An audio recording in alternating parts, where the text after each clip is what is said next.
It is 9:30, even a little before 9:30 on a Thursday night. Well, it's 9:30. It's 9:30. Yep. On a Thursday night, you're tuned into Beltway Radio and beyond, which can mean one and only thing.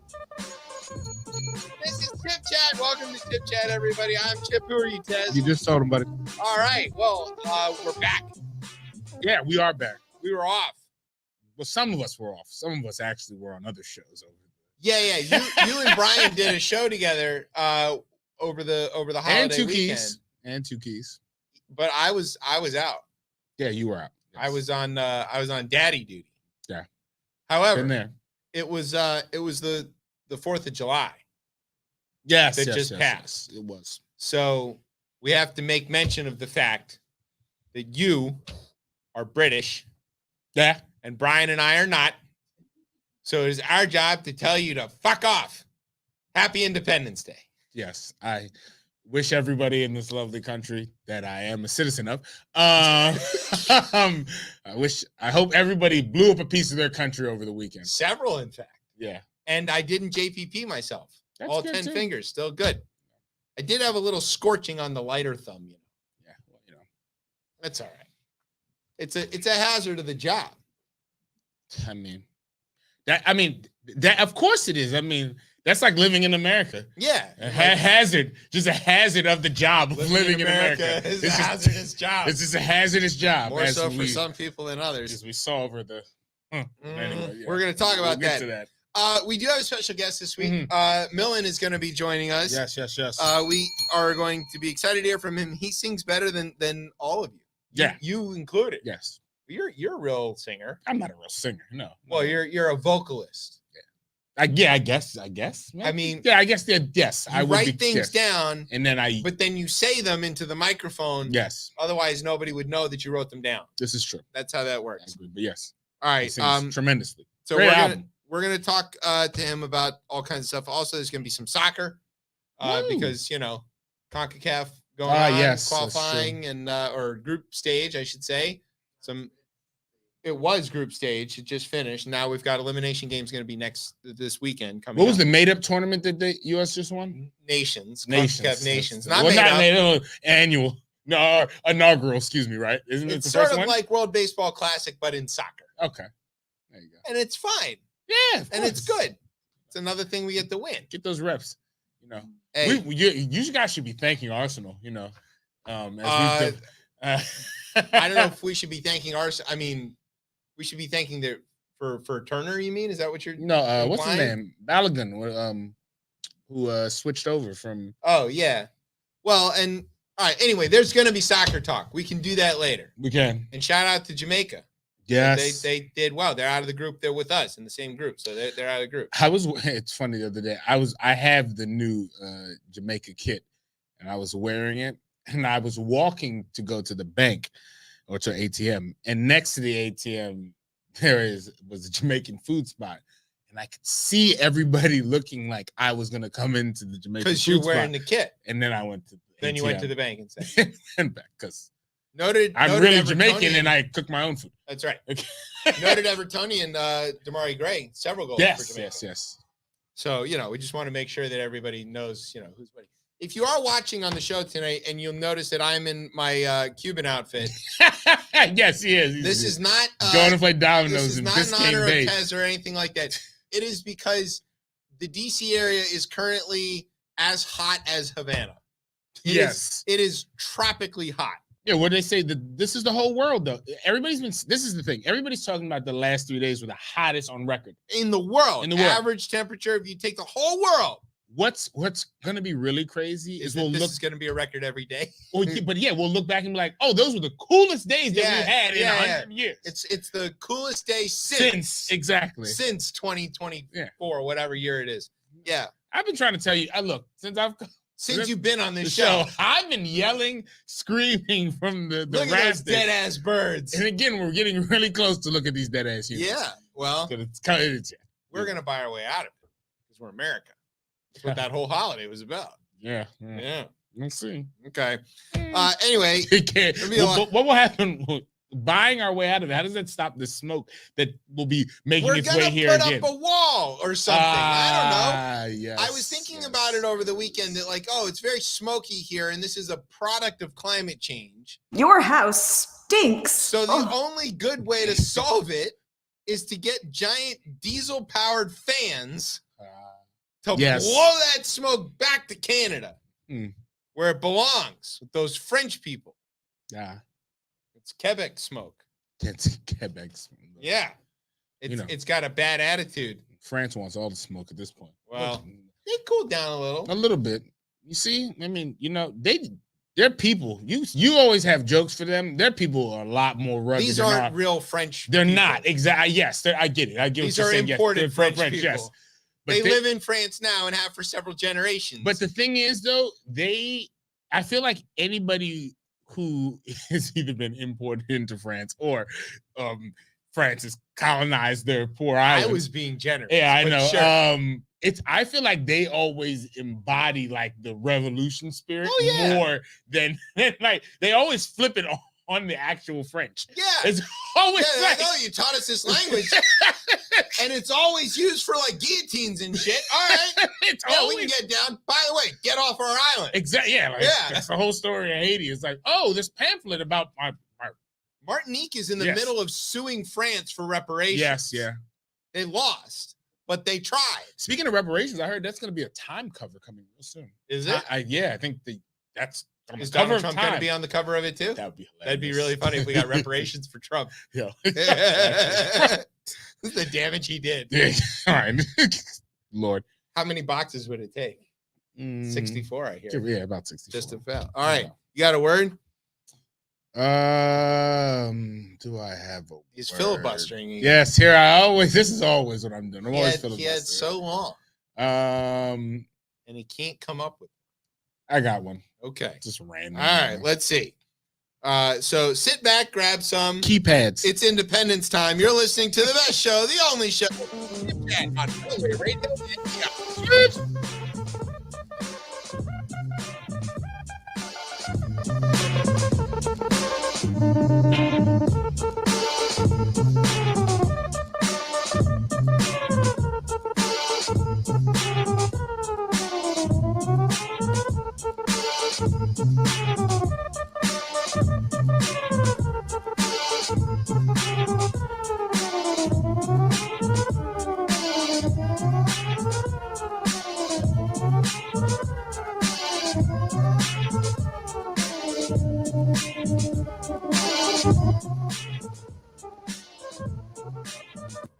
All right, welcome back to Chip Chat here on Beltway Radio and Beyond. I'm your host, Chip. With me is Tez. Fabio. All right, so normally we do Tez Talk later in the show, which we are going to do. Of course, yes. But what we need to do right now is Tech Talk. Tech Talk. Okay. Now, I wonder who's going to talk about that. As you know, I don't know anything about how anything works anymore because I'm old and I couldn't use the Google to tell me about the Twitter or whatever. You're more, what is it? You're more analog versus digital. Very much so. You're very analog. Yeah. Which is not a bad thing. It's not, it sounds better. It's warm. Yeah. But some important things happened in technology this week. Two major things happened that we need to basically get you to sort out for me in a way that will make sense. Okay. Are you ready to do that? Yeah, of course. I can always try. Okay. The first thing is that Zuck fired at Elon hardcore with launching Threads. Yes. And some of us got onto Blue Sky this week, namely me. Me too. That was pretty. Oh, you got an invite too? Or you know how I got an invite? I was there because you know why? Because we should honestly start this with Twitter implosion first. Yeah, that is really what. Yeah, because that's the art, the natural art. The reason that all of these things are happening is because Twitter has completely fallen apart. It went from being like tolerably glitchy to just completely unusable. If you have been on Twitter, you haven't been on Twitter. You can't be on Twitter. It doesn't function. You've exceeded your rate limit. Yeah, but like I know you have. Trust me, I know everybody has. 600 is a very low number when the thing scrolls and scrolls, and some of those are filled up with fucking ads. Bots and all the other things. But it also doesn't work. You can't go back and look at things that you thought you saw. You can't search anymore. None of the @ functions are working. The hashtags are all completely, it is functionally non-functional. It's almost like a billionaire was like, I need to control the flow of information, and the best thing that we could do is destroy this. Because, and I found it very interesting this was happening while everything was going on in France. It's very, I mean, speaking of France, Threads launched, except not in Europe. Why? Why? Because they're in trouble. Well, because Europe cares about privacy. This country does not. Ireland hit them with the $1.3 billion fine. Exactly. So there is no Threads in Europe right now. But Twitter implodes. I found this really interesting on a variety of levels.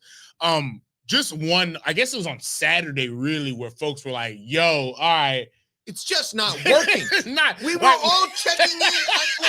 I wanted to look at people talking about the soccer games, for example. Fair, simple. And it wasn't working. It was not working. I was searching for everybody finding, and it's not working. Everybody finding out about the rate limit all at the same time was very funny. Also, it was hilarious to see the CEO of that, or I guess owner. Yeah, he's not the CEO anymore. The owner of that company saying being complete, on joke mode as he usually is, on troll mode, about all these platforms are based on content that the user creates. Right. We Reddit, are the product. Twitter, we are the product. And it's just counterintuitive to limit the amount of, and I guess for the way the actual model, the business model is now, you can't limit anything. It doesn't make any sense. It's counterintuitive to do that. Twitter implodes there. And at that point, watching everybody start to disperse, shout out to a friend of the show, J. Scott Smith, who was out. He was early. He was like, "Here's my blue sky. I'm out." Yeah. He put it, and then I was like, "Do you have an invite, brother?" And he sent me one on Saturday. Yeah. So exactly. Thank you. Thank you so much. He's not just a Murrow Award-winning journalist, but he's a humanitarian. Because it did rescued you. It felt like I was like, "Nah, I'm good." And my cousin helped me out. Yeah, I was like, "Yo, I'll take the hand up. I'm good. Yeah, I'm good on this right now. There's really no reason to be here." I thought it was interesting as well too. I guess the other one is Spill, which it seems like a bunch of Black Twitter moved to Spill. Yeah, I don't think is it functional though? I heard it was glitchy. I haven't been on it. I don't know. I think that's another invite. And I think let's be very clear. Threads, there's Black Twitter, right? Yes. If they don't call Black Threads dreads, they're missing the mark. God, no. It's so obvious. It's right there. I found people again dispersing across, right? I guess different social media platforms. And then the Threads thing hit. Yeah, and then Threads. We all woke up and our Instagram was like, "Hey, there's something new here." Yeah. Which, I mean, that company what are they known for? They're known for copying anything, right? Whether it's I guess TikTok Reels. Yeah. Stories, it would be Snapchat. So this is how he follows, Mark Zuckerberg follows, I guess, the philosophy of the best artist trace. That's kind of his. I mean, to be honest, from a business perspective, I don't really see anything wrong with that. He's not taking the risk. He's buying the companies when they do well with WhatsApp or whatever. With WhatsApp and Instagram. He didn't buy Snapchat. He just stole it. Well, but he kind of stole the feature, and he kind of made a safer, less weird version of it. That's always what I think of. Facebook's version of things when they steal it is a little tuned down and a little less avant-garde. I find it the complete opposite. I just find that they're able to collect more data. I think you see by Europe not allowing this, and kudos to Europe for having just a better method on. They don't have a First Amendment. I mean, but that's how they can get away with it. But they move. But again, this government, if they chose to, could come up with some type of regulation around privacy. They couldn't, and that's what around we want privacy. to talk They about. could. But I guess to close this thread, If you do it, it's a dread. That's dread. I'm not giving. If I do it, it's a threat. No, for me, I feel like Blue Sky is where I'm gonna hang out because right, what are we doing? We're just picking our overlord of which overlord do we want to go with? Yeah, do we want Blue overlord? Sky feels a little safer. Blue Sky feels. For now, I don't know. If these things are all going to turn into Nazi hellscapes eventually. Yeah, the internet is still the internet. But I'm on Blue Sky and it feels like they're like. I like Blue Sky because it follows the Mastodon federated we have these different servers and you can put whole groups of people on lists to not see their stuff. Exactly. So you can a lot of conservative folks were trying to get into Blue Sky and finding they were already blocked from a lot of things, which is look. I think of Blue Sky as like the public radio equivalent of Twitter. And it is very much that because it's where a lot of the public radio people have kind of migrated. Exactly. So for me, a lot of people are saying, well, the reason why this is hard to migrate is because you can't bring your users with you. I don't really want to bring a lot of y'all with me. I kind of want to if we're gonna. It took me about 2 seconds to find the people I do want to follow. Yeah. Celeste Headley and J. Scott Smith and Esther Chamakili, all there. Good to go. I'm good to go. That's my whole world. Yeah, I follow Molly Wood. Yeah. She's on there. Yeah, you found me in short order. So I'm kind of good on what. Right, and Twitter, for me, Twitter was a lot of fun. I'm pretty sure for you. Yeah. I really enjoyed that platform. I was a 2009 Same. Twitter user. Same. I was sending text messages on my Sony Ericsson to send it to the phone. Oh God, that's a texting 40404. Yes. Oh God. Which I renamed in my phone, literally Twitter. That's with the AH. AH Twitter. Yeah. And I used it to follow food trucks. When I was driving in my truck. I remember asking because it felt really small at a point where I think there was a new Capone and Noriega album that was coming out. And it was coming out on Raekwon's label. Chef label. It was called Ice Water is the name of the label. And I was I just added Raekwon. I was yo, is Tragedy Gaddafi gonna be on this album? And he's back. Yo, you gotta ask Nori about that. And it was just and it just felt really everything between our my friends, even at the time, everything felt very small. And it felt again, I knew we weren't just talking between each other. We would not have interviewed congressmen and all of these fancy, famous reporter types. We would not be friends with J. Scott Smith if it weren't for Twitter. So let's talk about that piece there, because that's kind of where I'm mourning that. I like to look back sometimes at these things it's not like the anarchist in me, but if the shit's burning down, let it burn down. Let's see what sprouts from everything burning up, right? Experiment, right? But I also, too, I've been through this, right? I've been through MySpace. I've been through Facebook. I've been I watched Friendster start and Friendster finish. is another, oh good God. Yeah. Right, so it's Black Planet. Makeout Club. Christ, there's so many of these. So, but in the past, similar to the conversation when Ye was on about, we used to have different phones and I'm hoping we get to that point where even using a wrestling analogy, where you got WCW, where you got ECW, where you got WWF. Hopefully that's what we get with social media, and people are building things in different areas, and there are different conversations. There's some commonality between them, but it's not the same. But it sucks. We're Premier League guys, but we might talk to somebody who's a Bundesliga fan. Exactly. Exactly. This is soccer, and we get that that's all similar, but it's very different. Yeah, speed of play, different whatever. Flavor of game, So, but I think for the journalists, it does seem that Twitter, we put all our eggs in that basket. Yeah. And I think that is not smart in general, but I get how that happened. And it happened organically. It happened and it worked, right? It's a platform. It worked. And remember, this platform, out of all the other ones, really small user base. Everybody who is on Twitter thinks everybody else is on Twitter, but they're not. Right. It's such a small user base. And I think that it being so small is what made it, it's what made it kind of move and operate organically, but also at the same time be able to start movements like the Air Spring. It felt kind of accessible too, but it was when I saw that people in Iran were using this to beat the censors. Right. That I joined. I said, this isn't stupid anymore. This is real. Yeah. And it felt nimble, and it felt smart, and it felt inclusive, and then everything else on the internet turned into Nazis. Right, which we know is going to happen. So it's fine. Like, and that's why I kind of enjoy Blue Sky at this point, because Threads feels like, number one, it's just going to import everybody that is on my Instagram feed, and like Instagram at a certain It's point. also kind of like the algorithm's a little like confused. It hasn't figured out what I like yet. Yeah. So it's just showing me a bunch of random shit. Whoever goes on there, let me know. Eventually, if like I'm compelled to get onto that one, I'll go on there. But I'm like it figured out I like basketball. Oh, did okay. Okay. Well, I mean, so then it's like, so we think you like shoes.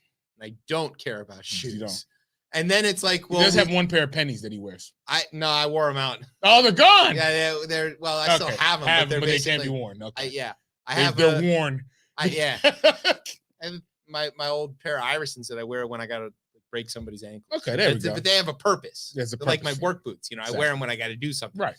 But yeah, so like then it was like, well, you like basketball, maybe you want to watch Shaq DJ. Okay, that's kind of funny, maybe but I don't really want to watch that. No slight to Dr. Shaq Diesel, the DJ. Yeah, no, he's adding yet another title to his resume. I don't know how this guy has. He packs shows when he DJs. It's kind of crazy. It's cool, but I don't personally want to see that. I do want to be friends with Shaq. I just want to read stuff. Yeah, I don't want videos. That's why I can't get down with TikTok, because I don't want videos. No, it's just give me words. All I want is words, nerd, and like maybe a meme GIF or meme every now and then. Just work on that. All right, so let's talk about some words, though. Yeah, this one's okay. This is the thing that I read it when it broke, and I thought, this is like 3 stories down on the front page. This is probably not a very important thing. But then when I read through it, it's a little. I thought this is kind of very, very important. So here's what I understand, and then you're going to tell me what there's more to understand. Mm-hmm. Number one, this is yet another case of good judge shopping by the conservatives. He did well. Pack those courts. Man. There were 2 attorneys general that from red states, from Louisiana, I think, and Missouri, maybe. Does that sound right? Yeah. Who found them a federal judge who was willing to put this injunction to stop the federal government from talking to tech companies. Yeah. And it's a very wide-ranging blanket injunction. But super broad. From what I understand, what the federal government was doing that they objected to was alerting the tech companies, Twitter, Facebook, and others, to violations of their own terms of service. Correct. They were not calling them and saying, we don't like what you're posting. Well, what people are posting on your thing. They were saying, hey, this post that says all of this harmful stuff seems to violate your own rules. Could you take a look at it? And what the judge's order said is they can't talk to them at all. Right. And the case that the attorneys general made was that they seemed to only be censoring what they called conservative perspectives on things. But what they really mean was anti-vax, hydroxychloroquine nonsense. You combine 2 of them, I think, right? Yeah, and insane voter conspiracies and stuff like that. All of the things that aren't true and also aren't conservative, I would point out. And they're saying that, remember they were all worried about the shadow bans and all this stuff? Yeah. They think that there's this bias against conservatives on social media. And we found out from Elon's own Twitter tapes and all this other stuff that there's actually the opposite. There was this bend over backwards to not present this bias, even though it is mostly the things that the people who are on the right, I'm not going to call them conservatives, but people who are on the right are saying that violate terms of service. They are trafficking in misinformation. They're trafficking in dangerous conspiracies. They are trafficking in things that are flatly, disprovably untrue. Right. And so they're mad that they're not getting to say them more, I think, is the thing. So do I have that? Do I understand the basics of this? Yes, that's completely correct. I found it interesting that I think in the ruling, I guess it's not even like a ruling, but I guess it's a preliminary injunction, which means that the judge says, this is the part I do know about. Yeah. If the judge gives a preliminary injunction, it's because he thinks that there's a chance that the plaintiffs could win on the merits of their case. They have not actually argued the case yet. They have just submitted the case, and the judge is like, whoa, this is so dangerous. We got to put a stop to it while we adjudicate this. I mean, this is going to get flipped upside down. They're going to, first of all, the way it stands now will not be the way it ends, right? I mean, even in this specific injunction, I think around national security, that got an exemption, obviously, on there, even though they don't want to stop. National security would be the people who are saying that the election is stolen. I mean, that is a national security issue, is it not? Yeah, so I think as this makes it, because this is going to get, I mean, the Justice Department isn't just going to stand for this. No, they've already said that they're going to appeal. The case has not actually been argued yet. But even if this goes through. And this is a district judge, so it's still got to get to the circuits, and it's going to, like, rocket docket its way, I'm sure. But when it does, you'll see that it's not going to stand where it is now. There's no way, because essentially here, no one is telling them to change the content to even take it down. So that to me would be they're claiming censorship. Is this censorship? I don't find this censorship. I don't find this censorship for the sheer fact that the United States government isn't at. We're just saying, hey, do you want to look at this? Do you want to take a peek at this? Because we've looked through your terms and agreement, and this is in stark violation. And we know you don't have enough resources to police everything. We're going to look at it some for you. Like, yeah, and some of these companies are going to be like, well, it's probably still giving us ad money, so who cares? But I mean, yeah, like, did they force anybody to take anything down? I haven't. I've never seen censorship. I've never seen the federal government do that. I don't think they can. They can't. They cannot do that. Like, and there's no mechanical way to do that. And then also as well too, I mean,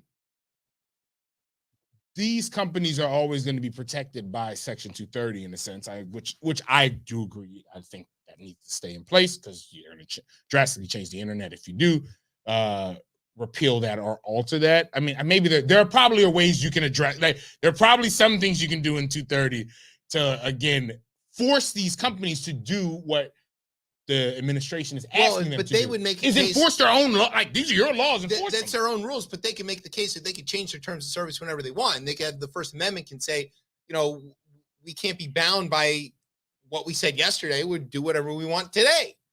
And as we learned from the ruling about the Colorado website designer who sued about a thing that didn't actually even happen. That's insane. No, that happened last week when nothing happened. Oh yeah, I forgot the week. We covered nothing. It doesn't even have to have occurred to go make a fuss about this. And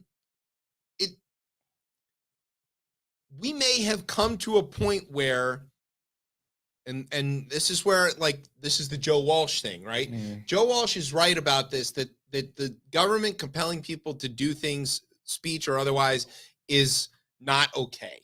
Right. And if it means that there's people who don't want to make cakes for gay people or whatever, the response has to be, yeah, that's fine. Let them deny service. Let them out themselves as being a bunch of bigots. And the rest of the greater market will respond and create. Because like, if you're gonna, I'm already about to do this, which we're gonna talk about later. But like, if the market can respond to that, I think in the same case here with the internet stuff, like, if you've got companies, let's say Facebook versus Twitter, just to pick two that we can easily see are at odds with each other. If Facebook decides they're going to be the ones who actually enforce their terms of service in a consistent way to fight misinformation and fight conspiracies and disallow all of this stuff that is harmful, they will become the website of record. They will become the one that the market will gravitate towards as trustworthy, and the other one will become the crackpot. Will they? But I feel like their user base doesn't want that. Well, maybe not. But what I'm saying is, like, the reason people believe they'll lose. I feel like they'll lose users. They might. That'll end up going somewhere else where they're allowed to go. But they might make that choice. What I'm saying, like, the New York Times is the paper of record. The Washington Post is the paper of record. The National Enquirer is the paper of bullshit. Okay? And at some point, these sets of papers competed on a level playing field until people realize that Bat Boy finds Elvis with zombies in a cave with Nixon is not a real headline, and they stopped paying attention to that. And the National Enquirer might still exist, and it might still have plenty of crazy people who like to read it and think it's real, but it isn't.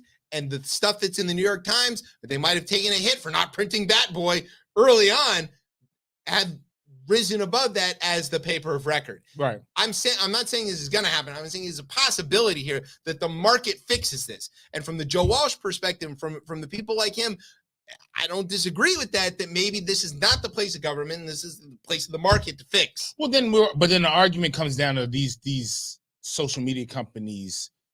Are they utilities? Like, that's the question. Like, I mean, they might be, which is a whole different and that's kind of where it gets a little more But are tricky. Newspapers utilities? They're not. They're not. So Facebook, Blue Sky, somebody can go out there and say, we are going to be the social network of reality. We're going to be heavily moderating. We're going to be heavily curating. We're going to be managing who's on and off of this thing. And if people are spouting off bullshit on it, we're going to toss them off. And we're going to make content moderation the reason you come to here. But that's like the business model, because you talk about the market. The business model doesn't encourage that, right? Then they might be able to charge a premium for it. Maybe Jay-Z launched Tidal and made it all premium from the very beginning. Right. Because he had content that people wanted. Fair, yes. So if you've got content that people wanted, user generated or otherwise, people will pay for it. People pay for HBO. I mean, for now. Well, whatever. You yeah. For now. Again, analog me. I don't know the difference. But I never had HBO. But Discovery merger is killing it. Whatever. You get the idea. Yeah, I don't know. I think we let the market dictate this in this specific arena. The only way they know how to make money is by engagement. Like, solid reporting doesn't keep people engaged anymore. They need the ephemeral. Well, the reason I'm bringing this up is that it might have to be that, because if the unelected 6 end up putting their finger on this, and who knows which way Beer Can Brett and it's 9 of them, they're all unelected. Okay, but let's just be honest. Yes, yeah. I'm not sure. My guess is that Roberts, Kavanaugh, ACB, and Gorsuch are all probably we're not. Well, maybe Gorsuch not. Let's put Beer Can Brett, Roberts, and ACB in the there is a point at which this goes too far. Fire in a theater and whatever else. But I'm not willing to put my faith in that. I no longer have any faith in the Supreme Court or the judicial system in general, the system. Yeah, the branch. Let's just say the courts. I no longer trust the courts. The high court is to be the backstop. Yeah, no, right. So we need to start thinking about a market solution to defeat what government won't do when they should. But this court, it doesn't matter if you find a market solution, because this court will flip-flop, and anybody can bring, even not real cases and before them, they can bring any case before them to and all these interest groups will prop up a case to get before these judges. I'm already doing it. Let's be clear about that. I contacted the ACLU of Virginia and various others. I'm a court-authorized civil celebrant of marriages. I've done 100 and something marriages. I'm telling everybody now, I will no longer do a white hetero marriage. If you're heterosexual and white, or Christian and white, and you come to me and say, I want to get married, tough shit. Because my sincerely held beliefs are, you shouldn't get married. It's a false marriage, and I don't like it. You don't even believe that. I don't care. It doesn't matter. It's a case it didn't happen. Exactly. I don't even believe it. They have opened this door. In the same way that the Greece, New York decision says people can pray at city council meetings, and boy, have they ever. Satanic churches out there trying to pray at every fucking meeting they can find, and these guys are mad as shit.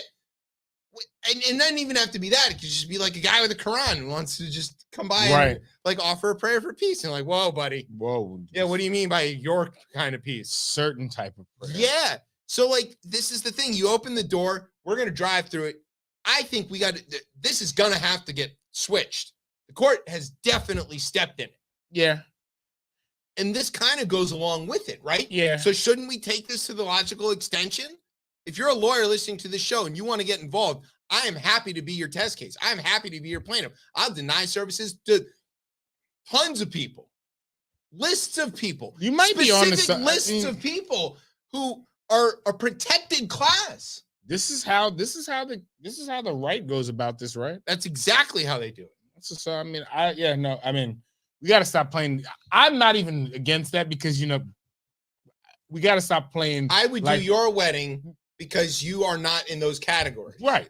But I am going to discriminate against white people heavily. White hetero Christians. I'm going to discriminate against them. I'm going to discriminate against them based on their race, protected class. I'm going to discriminate against them based on their color, protected class. Yeah. I'm going to discriminate against them based on their religion, protected class. I'm going to do it overtly as a state official and wait and see what I can provoke. Sue me. Sue me for doing it. Someone will eventually do that. That's the whole idea. They won't even see what's happening. They won't even realize they're just walking in. It's a trap. Yeah. I'm playing Connect 4 and you're playing Parcheesi. Tiddlywinks. Yeah. This court's illegitimate, right? But we haven't even got to that yet. So what does this mean? What do we got to do? I mean, I think this one's not. I don't think this is. Are we going to see hydroxychloroquine all over the goddamn place again? No, because I think once this goes to appeal, this stuff gets narrowed a lot more. And you're saying that the federal government has no right to talk to companies that are only around because of the federal government. Like that's the only. They don't believe that. They don't believe in that. But as this makes it, this is not the end of this. As this makes its way through the court, this is going to get narrow as shit, and there's not going to be any This will look a lot different in its final. So are ruling. We worried for no reason? I think so. Okay. For this specific one. Well, you're the tech expert. I personally think for that one, yeah. Okay. We'll see in 12 months. Yeah. We're going to take a break. Oh, our guest is in the bullpen. So here's what we're going to do. We're going to take a break, and then we're going to come back with our interview with the guest. Yeah, because we never know. It's always smart if the guest is here to go straight to the guest. Let's talk to him before he gets tired of us. Oh, yeah. That's the whole idea here. That's easy. And then, a lot of people are tired of us. But we're going to keep interrupting. Not this time. I know. That was the Tez show. Exactly. Yeah. All right, we're going to take a break. When we come back, we're going to talk to our guests. You are listening to Chip Chat on Beltway Radio and beyond. Sweeps.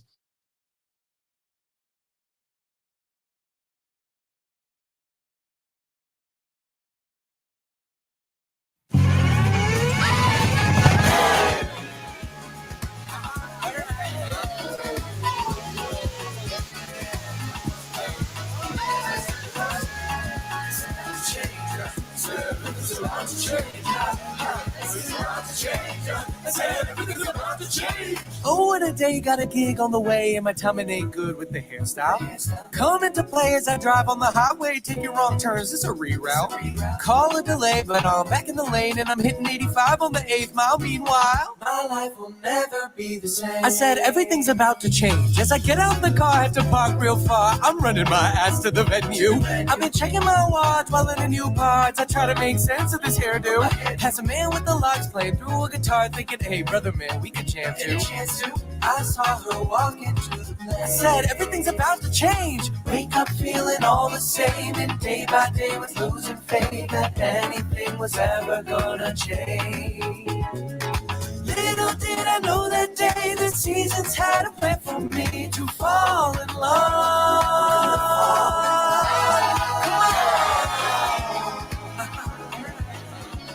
Come on.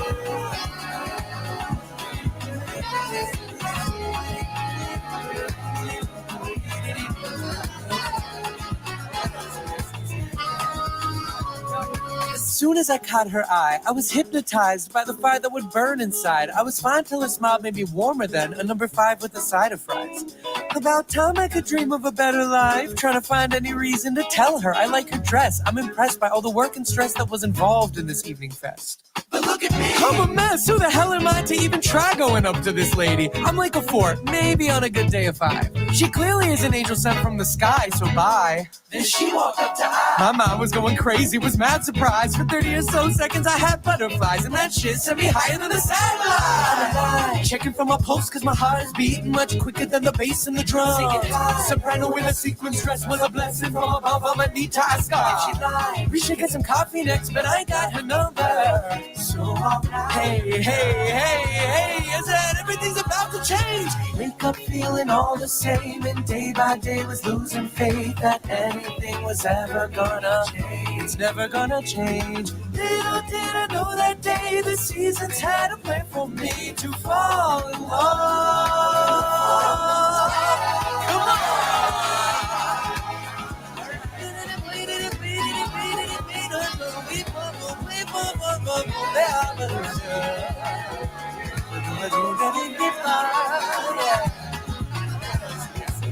Hey, let the horns play, let the horns play.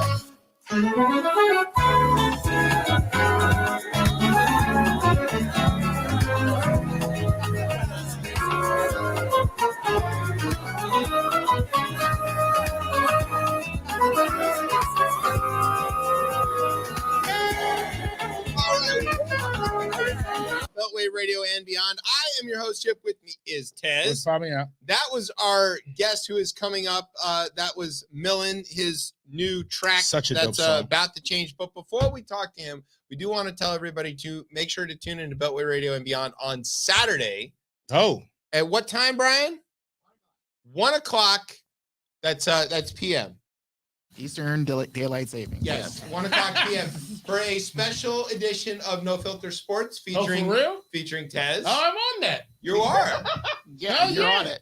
And they're going to be talking about the things that I love to talk about.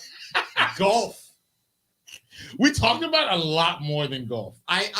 Yeah, I'm sure. I'm going to tune in. I can't wait to listen to this. But it was a good show. I could listen to it ahead of time. I have access to it, but I'm not going to do that. I'm going to listen to it. You need a sounder whenever he does it. I don't know. We're gonna figure it out. I don't know what the. I'm gonna listen to it when it happens, like the plebeians and yeah, just the regular people. And but I'm excited to learn about the golf thing and women's sports, which is I think Brian is like a super expert on. Yeah, no, we had a great good conversation. It was a great conversation. Yeah. I enjoyed it. Yeah, I'm sure you did. Yeah.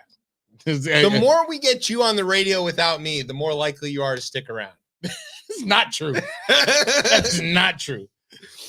Who would be getting guests then? It's not this. Yeah, I know. I do all the work. Exactly. I just sit here. You're just funny on the radio. That's all I do. I sit here. That's okay.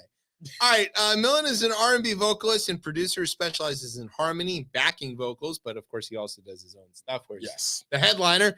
Raised in Maryland, he grew up falling asleep to his mom and dad performing Hindustani Indian classical music on stage. Pin in that. We're going to ask him a question specifically about that. The simple, beautiful melodies inspired him to find a balance between singable pop songs, cool, and forward-thinking neo-soul grooves, very cool. Yes. Millen pulls inspiration from artists like Moonchild, Jacob Collier, D'Angelo, Tom Misch, Anderson .Paak, Stephen Day, Alan Sutton. It's a long list. Many more creatives pushing the industry forward, and he has worked with all kinds of important, fancy people like Lawrence the Band, Jeremy Passion, Melt, Couch, and many others. Millen, welcome to Chip Chat. What's going on? Hello, it's Bobbin. We are so excited to have you here, but the first question I have to ask you is, how could you fall asleep at your parents' concerts? That seems pretty rude. Yeah, I was a pretty rude child, actually. No, I'm just, I like, the music is so soothing, and I grew up listening to my parents practicing that music, right? So when I was younger, I was in the other room, and I would walk over to my parents practicing, and I would open their door and then open my door, and I got used to falling asleep while listening to them sing. So that's kind of was deeply ingrained in me as a young child to just like let that music completely take over and like let it kind of gently blanket me to sleep. You know what I mean? I get it. I'm a sleep with the radio on sort of person. Same here. Yeah. Well, you hear our impeccable producing. Well, my way to go, Brian. Thank you. My wife is asleep with the TV on person, which is wrong. It's different. I hate the TV on. I don't like the blue light. I can't do it either. At first, and I had no TVs in rooms because I used to fall asleep with I'd be listening to the ball game. Yeah. Right, and then that would be off, and then the news would come on WTOP, and then I would just listen to that all night long. They would play the same shit every hour. Yeah, but I'd wake up in the morning already knowing what's going on. Exactly. And then and the same thing with public radio and all that stuff. Then I got married and wrecked everything. You have a TV in your bedroom? Yeah. Yeah, no bueno. I hate it. I want it out of here. Yeah, it's got to go. She was gone for like 4 days. I slept in real darkness. It was wonderful. Like magic. She was gone for 4 days. I slept in real.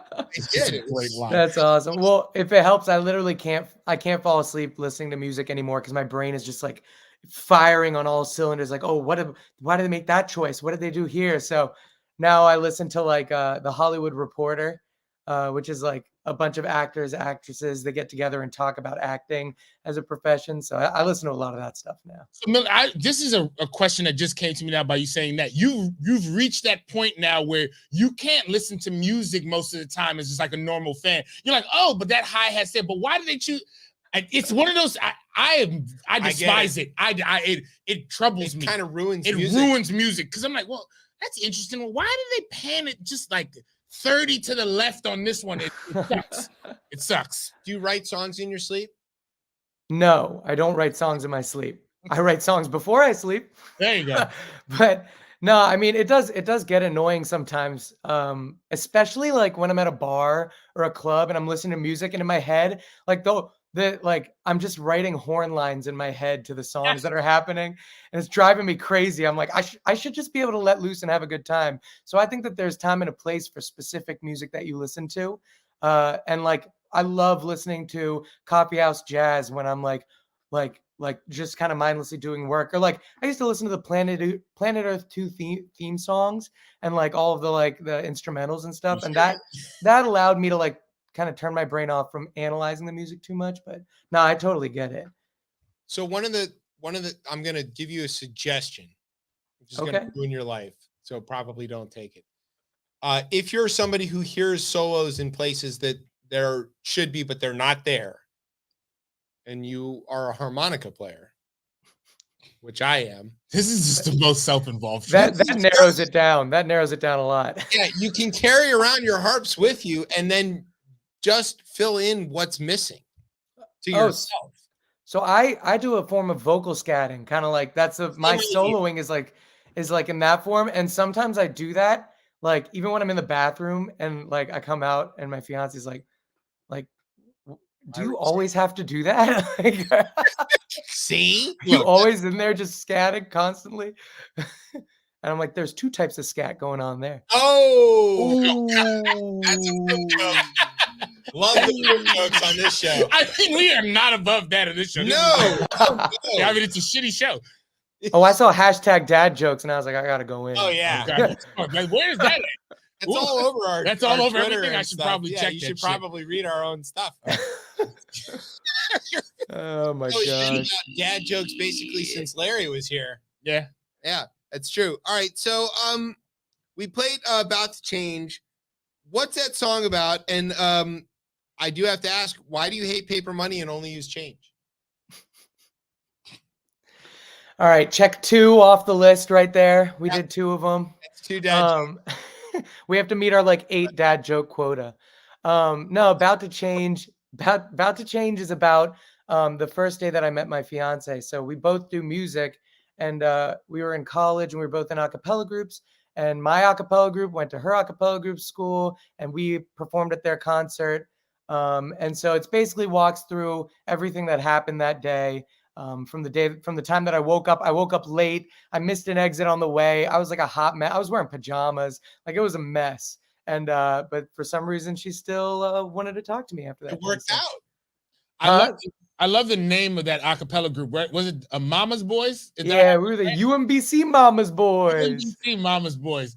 And there's was the Towson Trills, right? So it was Taos and Trills. Then they went on to become a professional group. They're called the Trills now, and they've blown up on social media all over the place. And so they're doing great things right now. Don't So talk down the Retrievers because they knocked off UVA. No, of course, yeah. And I was on campus. I was on the campus when that happened. And I don't know, the Twitter probably doesn't work anymore, but they were great on social media. Yeah, oh yeah, they're really awesome great at it. They're almost like Wendy's good. Yeah, they're really highlight. Wendy's good. Wendy's Twitter is really good. Yeah. Was good. So good. So yeah, so you made a bad choice, and she went to Towson, but you ran into each other. That's a good Maryland joke. That's good. Something to that. Yeah, something. And you met doing music, and now she's famous, and you're gonna be famous, or what's the plan? I'm scat. That's what I am now. I'm just no. There we go. I love it. There we go. You can ask Substantial about this, but once you're on this show, you're about to blow up. It's the ChipChat bump. Yeah. I like to hear that. Hey. No, yeah, she's going on doing great things, and it's really great being in a relationship where both of us perform, because she'll come to my gigs and she'll know exactly what I need based on like just what face I made. If I'm stressed out, she can see that and she'll be like, all right, I'm gonna go get him a drink at the bar. Or like if she's like hurrying to try and do something, I'll go, okay, give me 2 things from your to-do list. I'll go do them right now. Like, so we've kind of understood the flow of what it's like to both be the performer and what you can expect from the other person who isn't performing that day, and like also be the person that is there just to assist and be the helping hand. And so that definitely helps. I mean, that happens all the time now. Every month we got like, I'll have 2 gigs here, she'll have 3 gigs here, and we'll just go to each other's things if we can and make it work and help each other out. It's good to support. So you've worked with a bunch of big names. So the question is, how do they discover your talents, and can you help us get discovered? Oh, yeah. So there are 3 there are 3 steps to this is 3-step program. Yeah. No, I'll tell you though. I will tell you. Funny.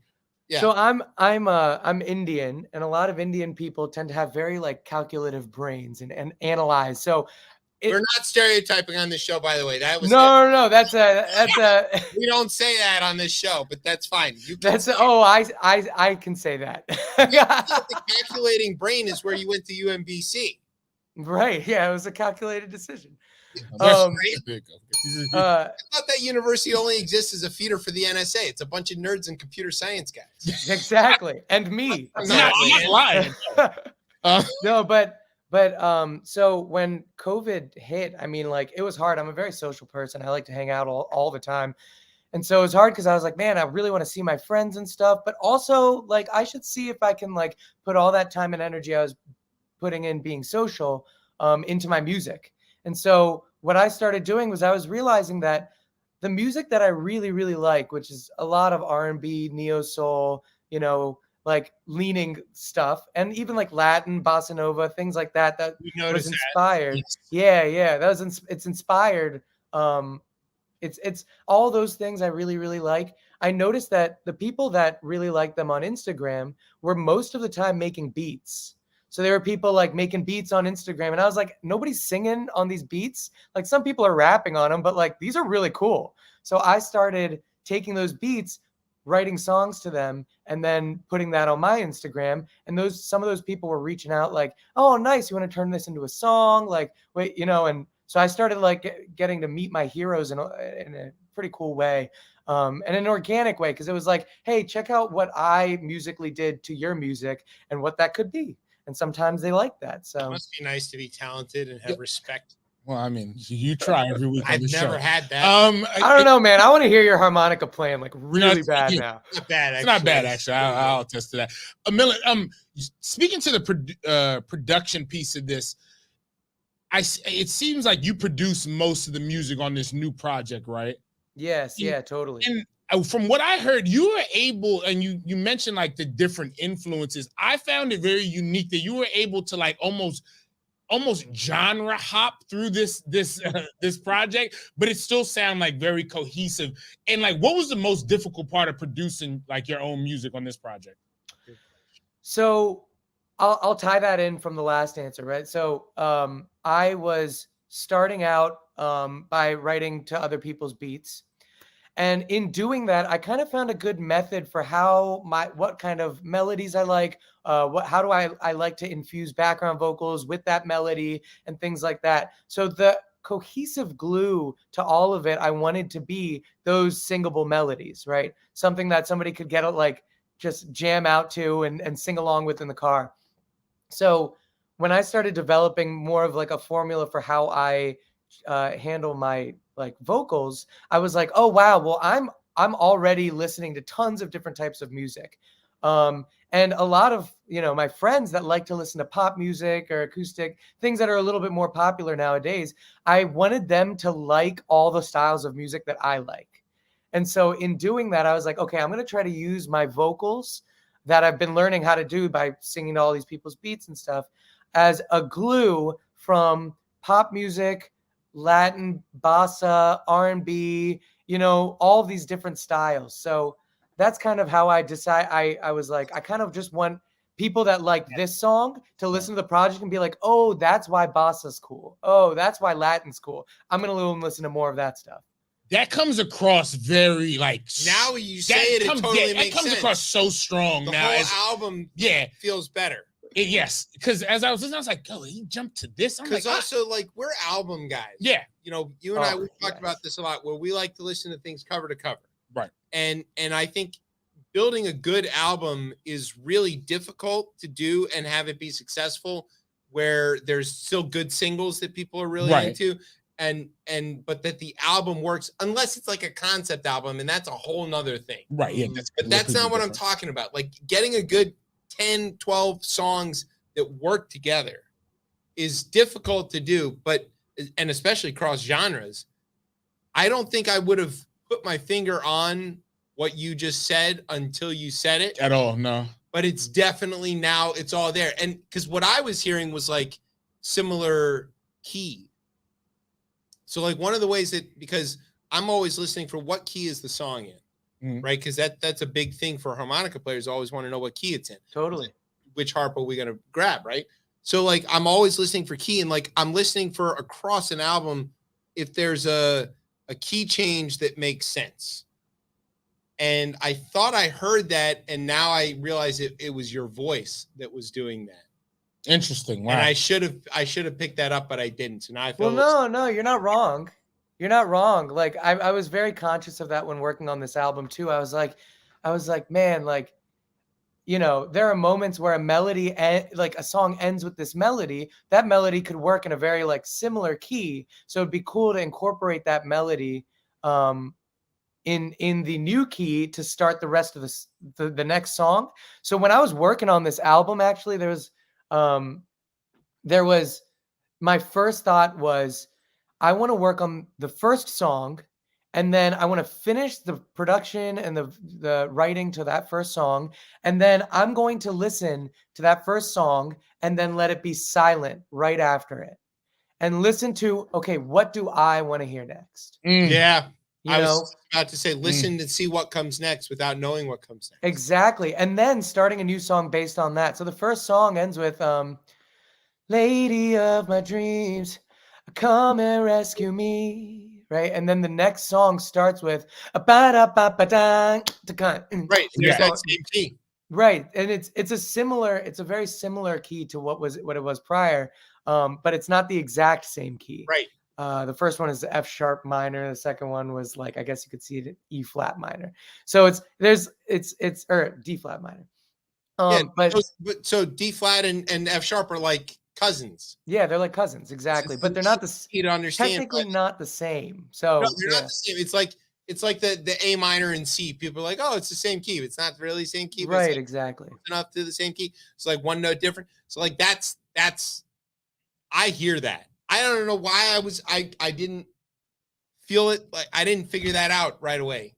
I feel dumb for not figuring it out. No. Because people that listen to albums are people that will care about knowing that or learning about that. Yeah. People that don't listen to albums but might want to listen to this album through, or maybe listen to the first couple of songs, might get that in a subconscious way. So it's like having to cater toward people's subconscious that don't know what's going on, so that they're like, "Oh, I like that. That was a cool transition." And then there are people that are like, "Oh, like what was that transition? Like I want to know." I can tell that they're similar keys. I can tell that something's going on. Best So, albums are the ones where people, when they're singing the song to them, or like let's say one of the singles comes on the radio or whatever, and they're singing along to it, and it ends, and they start singing the next song that should be next. Yes, but it doesn't but it's come not up. there. Yeah, that's how you know you got a good record. That's right. And that's the thing where the continuity of tone and key. It's a good observation. Wish I had figured that out earlier. Miller, can you tell me about a song you made where you personally saw or like heard your own growth as an artist? Like you're like, oh damn, now I've seen where I was here and now I've leaped here. Yeah, that's a great question. Yeah. And honestly, when that moment happens, I go, I got to write an album. Because as soon as you see that new thing, like your ceiling goes up like crazy. And you go, oh my gosh, for me, the only way to solidify maximizing that new cap is by like working on songs that continue to stretch and stretch until you hit the next cap. So for me, that song for this album, the first song that I worked on for this album was See the Light. And I started doing like Latin stuff, and I was like, whoa, this is cool. It's like kind of got Stevie Wonder vibes. Okay, we're experimenting with Latin in R&B, and there's still jazz chords. And so like when that happened, I went, oh boy, I got real excited, and my nights went from sleeping at 2 a.m. to sleeping at 6 a.m., and like that 4-hour period was working on more stuff and trying to maximize and optimize that cap, that like feeling out where the ceiling is now. And so, yeah, that was See the Light for me was a big song like that. And I mean, I guess you could say that every song on the album was a little bit of that. But that's because I was still feeling it out. I was still like, what's over here? What's over here? And hopefully that like, I never feel like I'm stunted by it because I just want to keep making new stuff. Do you feel like musically it's less of a sort of linear progression and more of like a step progression? Like for me, one of the things I learned playing music was I like, okay, I can do this. And I'm like this good for this long. And I don't get any better for a long time. Then something happens. Don't know what. It's a hot day and I just breathe differently or whatever. And whoop, I'm 100 times better than I was the day before. And then I'm like, that's the next plateau. And it goes in like steps like that. Does that happen for you? I think that's definitely like a creative brain working. That's what happens to creative brains is you kind of just wait, to see like that one squirrel like run up the tree. And then you're like, I have an idea. Yeah. And that idea immediately creates like this journey of growth. And it all started from a squirrel running up a tree. Like, so I definitely think that a lot of creative brains work that way. I also think that it's important to try and instead of thinking about it as like, oh my gosh, I just got so much better. Oh, I'm not getting better. Oh, I got so much better. It's, I can see how much better I can get, and I'm going to linearly try to get to that place. Wow. And then when I get to that place, something happens, and I see how much better I can get because I just saw a squirrel climb up a tree, and now I need to linearly try to get better to that place. That's smart. I'm going to do that the next time I get better. Yeah, because I don't think I just like wake up and I'm like, wow, I've just got 3 times better at guitar. Like that doesn't happen. It's like, I heard that solo, and now I'm just like, got to work on it. No, it's definitely how it happens. Okay, anyway, go ahead. All right, Miller, what does love mean to you? Ooh, that's crazy. That's heavy. That's a whole shift. How you just playing? What? Look, man, this is like Terry Gross on Fresh Air, yeah. Yeah, that's too good. What does love mean to me? All right. This album is about love, right? This album is definitely about love. I'm not giving you the records in advance anymore. You ask so much better questions than I do. You know what? If you want to know what love like how I would define love or what love means to me, listen to the album. No, yeah, I'm gonna let you ride out on that one because that's a good answer. You're a good way to sneak out of that question. They're layers, man. They're layers. There are 11 tracks of layers to that question. That's right. 11 steps Go to buy love. the record on Bandcamp, by the way. Yes. Yeah, please do. All right. So I don't know if Substantial, who connected us, told you about what's about to happen to you, but are you ready to play this game that we call Florida or Not? It's actually called Florida or Nah. Ooh, voice acting. He wasn't acting. He wasn't acting. This was several years ago that he's been on the show a lot of times. And at one point we were like, are you ready to play Florida or Not? And he said, Florida or Not? And to correct us, because of course he's a teacher and he knows he's like, nah, it's not. No, it's not. You need to put a T. It's NAHT. Yeah, so he knows better. But anyway, that's what he's famous for now. I don't know if you knew that.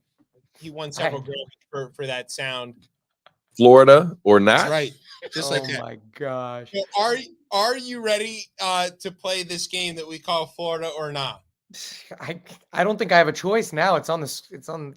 You played the audio like 3 times. Disconnect and you can just disconnect. No, you don't have a choice. Play it again. All right. So the way this works is we're going to read you a news story with the locational details removed, and you have to determine if this happened in Florida or not in Florida.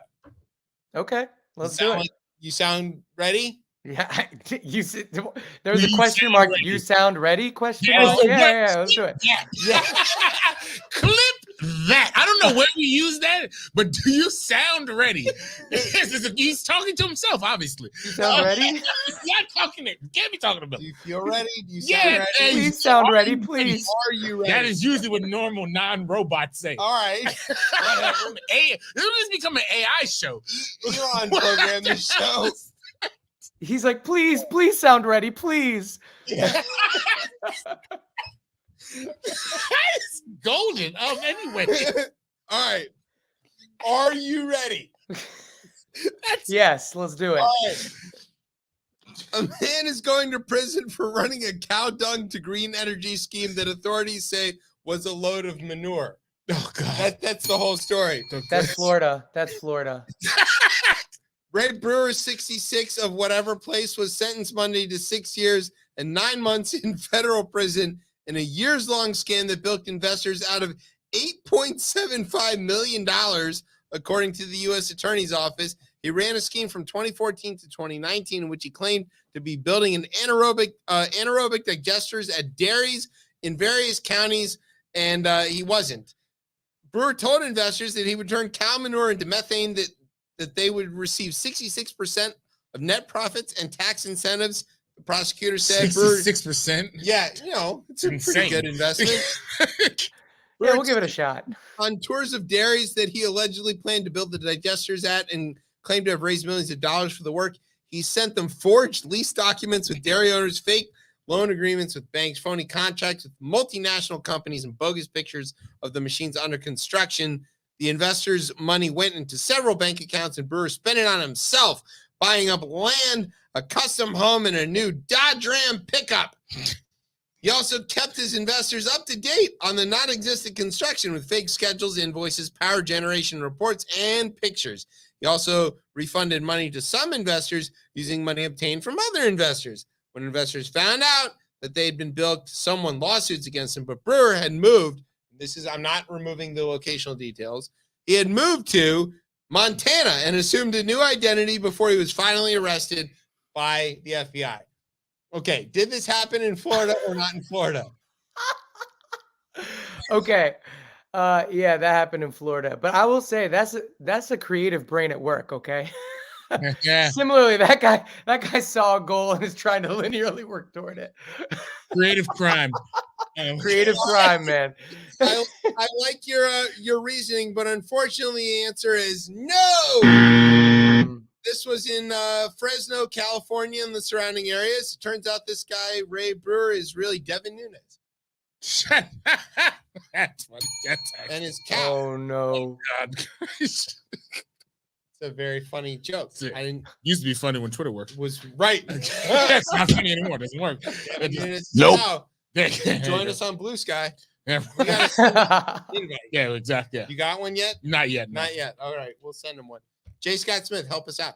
All right, Millen, where can everybody get your records and follow you and get your tour information and all that kind of stuff? Yeah. So my record is available on all these platforms. Definitely buy it on Bandcamp if you want to support. That's the best way to support the music that I'm making. And then I'm constantly up to date on Spotify, putting music out, Apple Music, all these other places. And then I stay pretty active on Instagram. So at MLLN_official is where you can find me and keep up to date. And yeah, I got a lot of projects coming out soon, a lot of collaborations with artists that I'm extremely excited about. So yeah, stay tuned. I will continue to remain active. All right, let us know when you've got new stuff coming out so we can have you back and play the tracks first before you put them out to anybody else. So we want to get. Ooh, okay. We'll see about that. Yeah, thank you guys for having me. He hasn't asked yet, but whenever you shoot a video, Chip wants to be in it. Well, if he wants to get famous, Jesus Christ. Listen, I have a track record. What can I say?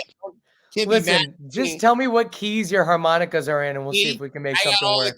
Every key, minors, flats, all the stuff, whatever you need. Oh man! All right, we'll see. Yo, we'll see what we can do. If you need a Jewish guy cosplaying a Cuban like it's Scarface, you got him right. First of all, Pacino's Italian. But no, you have Al Israel, who is what's in inside. You know, that just set my new bar. I'm inspired now. Let's do it. Let's make it happen. It works. It's good. Yeah, exactly. Yeah. You should have seen a couple weeks ago when we explained how to get locks without spending what it costs to get buried at the Titanic. That is true. Look.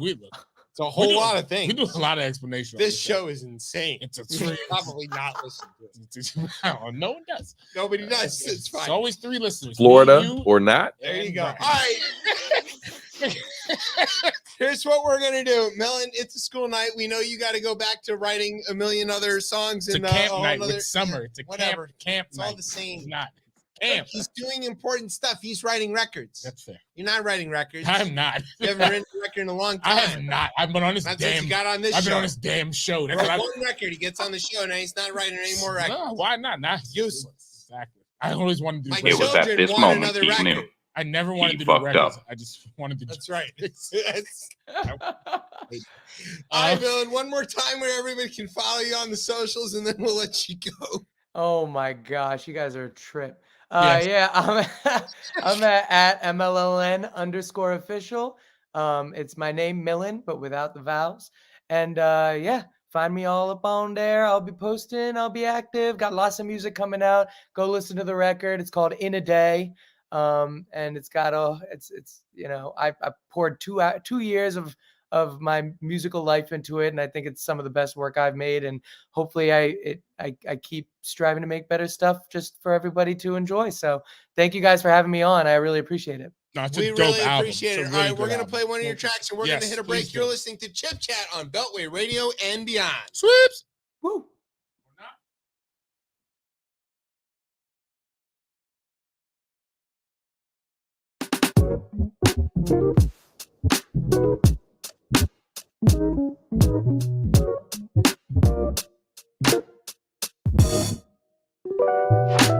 You are the one I find myself dreaming of for real.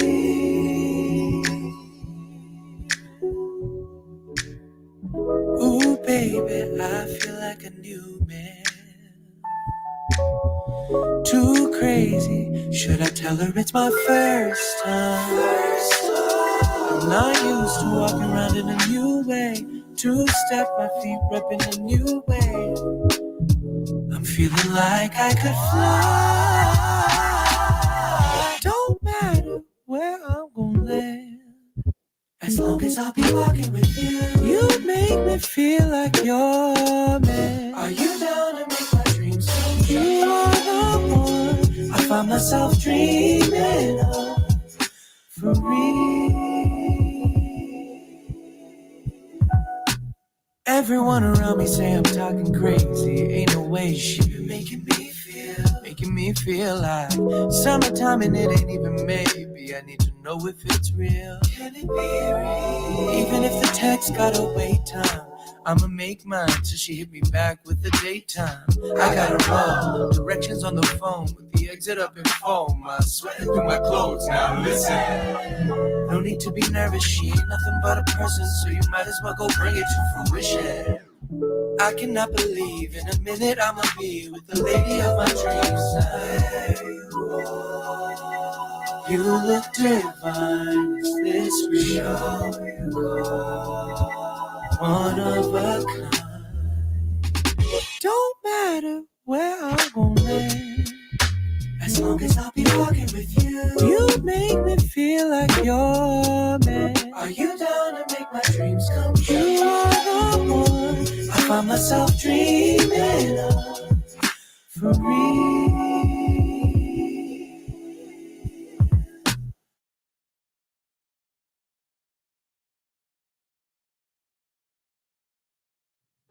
All right, welcome back to Chip Chat here on Beltway Radio and Beyond. I'm your host, Chip. With me is Tez. What's poppin'? Well, that was fast. Whee!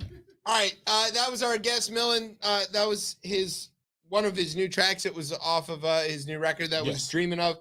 All right. Such a good, fun music. I really enjoyed it. It is. Go get the record. Yes, grab the record. It's a good listen. It's a really good listen. Cover to cover kind of record. Yeah. All right, now we're going to do the thing on the show that we're sort of known for, which is make everybody sad. Oh, Deadass Bird time? No, not yet. Sorry. Gun violence time. This is the bizarre world, right? All right, this one is called The Same Thing Happens Every Time.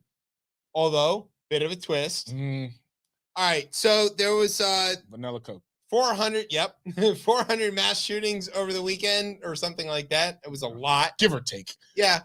And take lives. Baltimore, Philly, even here in DC, we had several. Why not? Yeah. And, because we need more guns and it's going to be fine.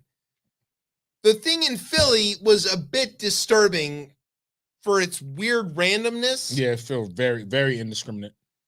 Which it was. And so basically there was a block party going on in innocuous, usually happens on 4th of July. There were most of these mass shootings, as a matter of fact, happened at block parties. Right. It was going on. I want to get the name of the neighborhood right.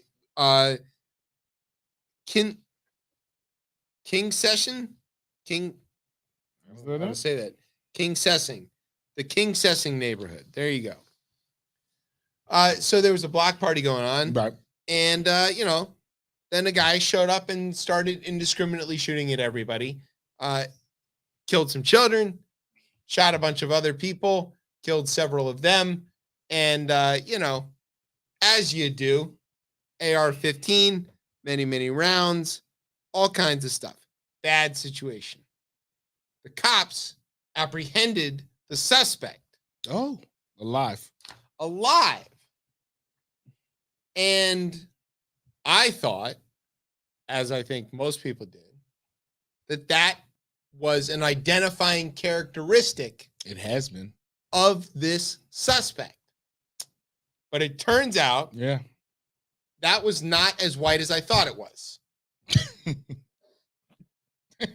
But it wasn't far off. The shooter was, in fact, darker than I am. But his belief system and manifesto, or whatever it is that he left behind, does seem to comport with those on the, let's call it Fox News persuasion. Is that fair? Fox would say no. No. Dominion would say, fuck you, Fox. The man accused of fatally shooting 5 people in Philadelphia on Monday night told police in sum and substance that he carried out the attack to clean up the neighborhood, 2 law enforcement sources told CNN. Authorities are also investigating a since-deleted social media page believed to belong to the accused gunman, 40-year-old Kim Brady character that includes a series of posts about guns, Second Amendment, and the, quote, loss of freedoms. So when did blood become Clorox? I mean, someone clean the fucking neighborhood up. What the fuck? Like, doesn't make any sense. So let's say you subscribe to various white supremacist theories. Let's just say, including that you should have a lot of guns and that the authorities are all bullshit and that there's criminals running amok in every city, especially in the black parts of the cities. Critical Harlan theory. Right. That's funny. He's my new. I didn't get nothing. But I do love. Yeah, he's my new thing. You love him. Yeah, him and Leo. Yeah, them too. So if you think that the problem with crime in America is blackness, well, you've been listening to Alex Jones and Fox News and all of those people, and half of Congress. Putting the vaccine into salad dressing. Right. That's turning the frogs gay. Yeah, they're turning the frogs gay. If you do subscribe to those kind of theories, though, and you have access to 1 million guns, like, okay, you find a black neighborhood in Philly and you just start mowing people down. And we're cleaning the neighborhood by mowing people down. This is the mowing the grass theory, right? If you kill enough of them, it'll cool it for a little while. Yeah. That's the idea. That is the idea. So they arrested this guy, and that was basically what he was on about. He said the only thing more terrifying than blindness is being the only one who can see. Also, witnesses. So he's woke? Yeah, right. Yeah. Maybe Ron DeSantis should handle that. But a lot of people around seen that this guy was like weird and having problems. There were several people who were living in the house that observed his behavior as being strange, and they couldn't do anything about it. They couldn't stop this from happening. Why couldn't they stop this from happening? 2A? Because of that Heller decision. Because everybody thinks that they have this right to these guns that they can use for whatever they're doing, even though it's very obvious that there's a clear and present danger. I mean, but like, the court's taking up next year, right? If you've been in domestic violence, so they're infringing upon your rights. They're infringing on your rights if they take your guns away just because you beat your wife to death or near death. Look, I mean, the reason we call this segment "The Same Thing Happens Every Time" is because this is the same thing that happens every time. There were dozens of mass shootings over the course of one weekend.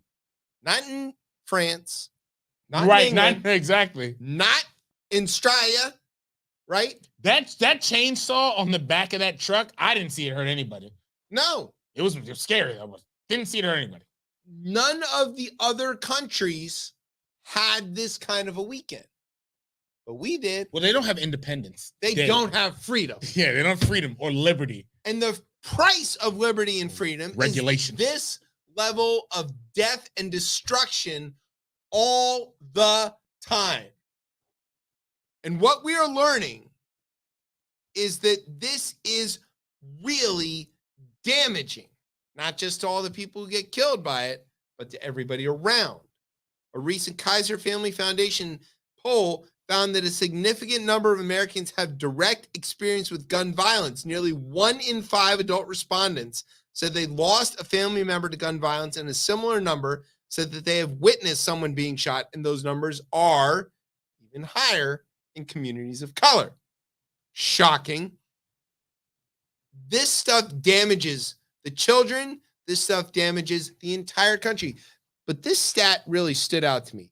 It is the very beginning of the month of July. Yes. So we're basically halfway through the year. Yeah, we are. Okay. Mass shootings have been rising in recent years, as have many other kinds of gun violence, making firearms a major public health issue. This year alone, more than 21,000 people have died in the United States due to gun violence, and of those deaths, 12,210 were suicides.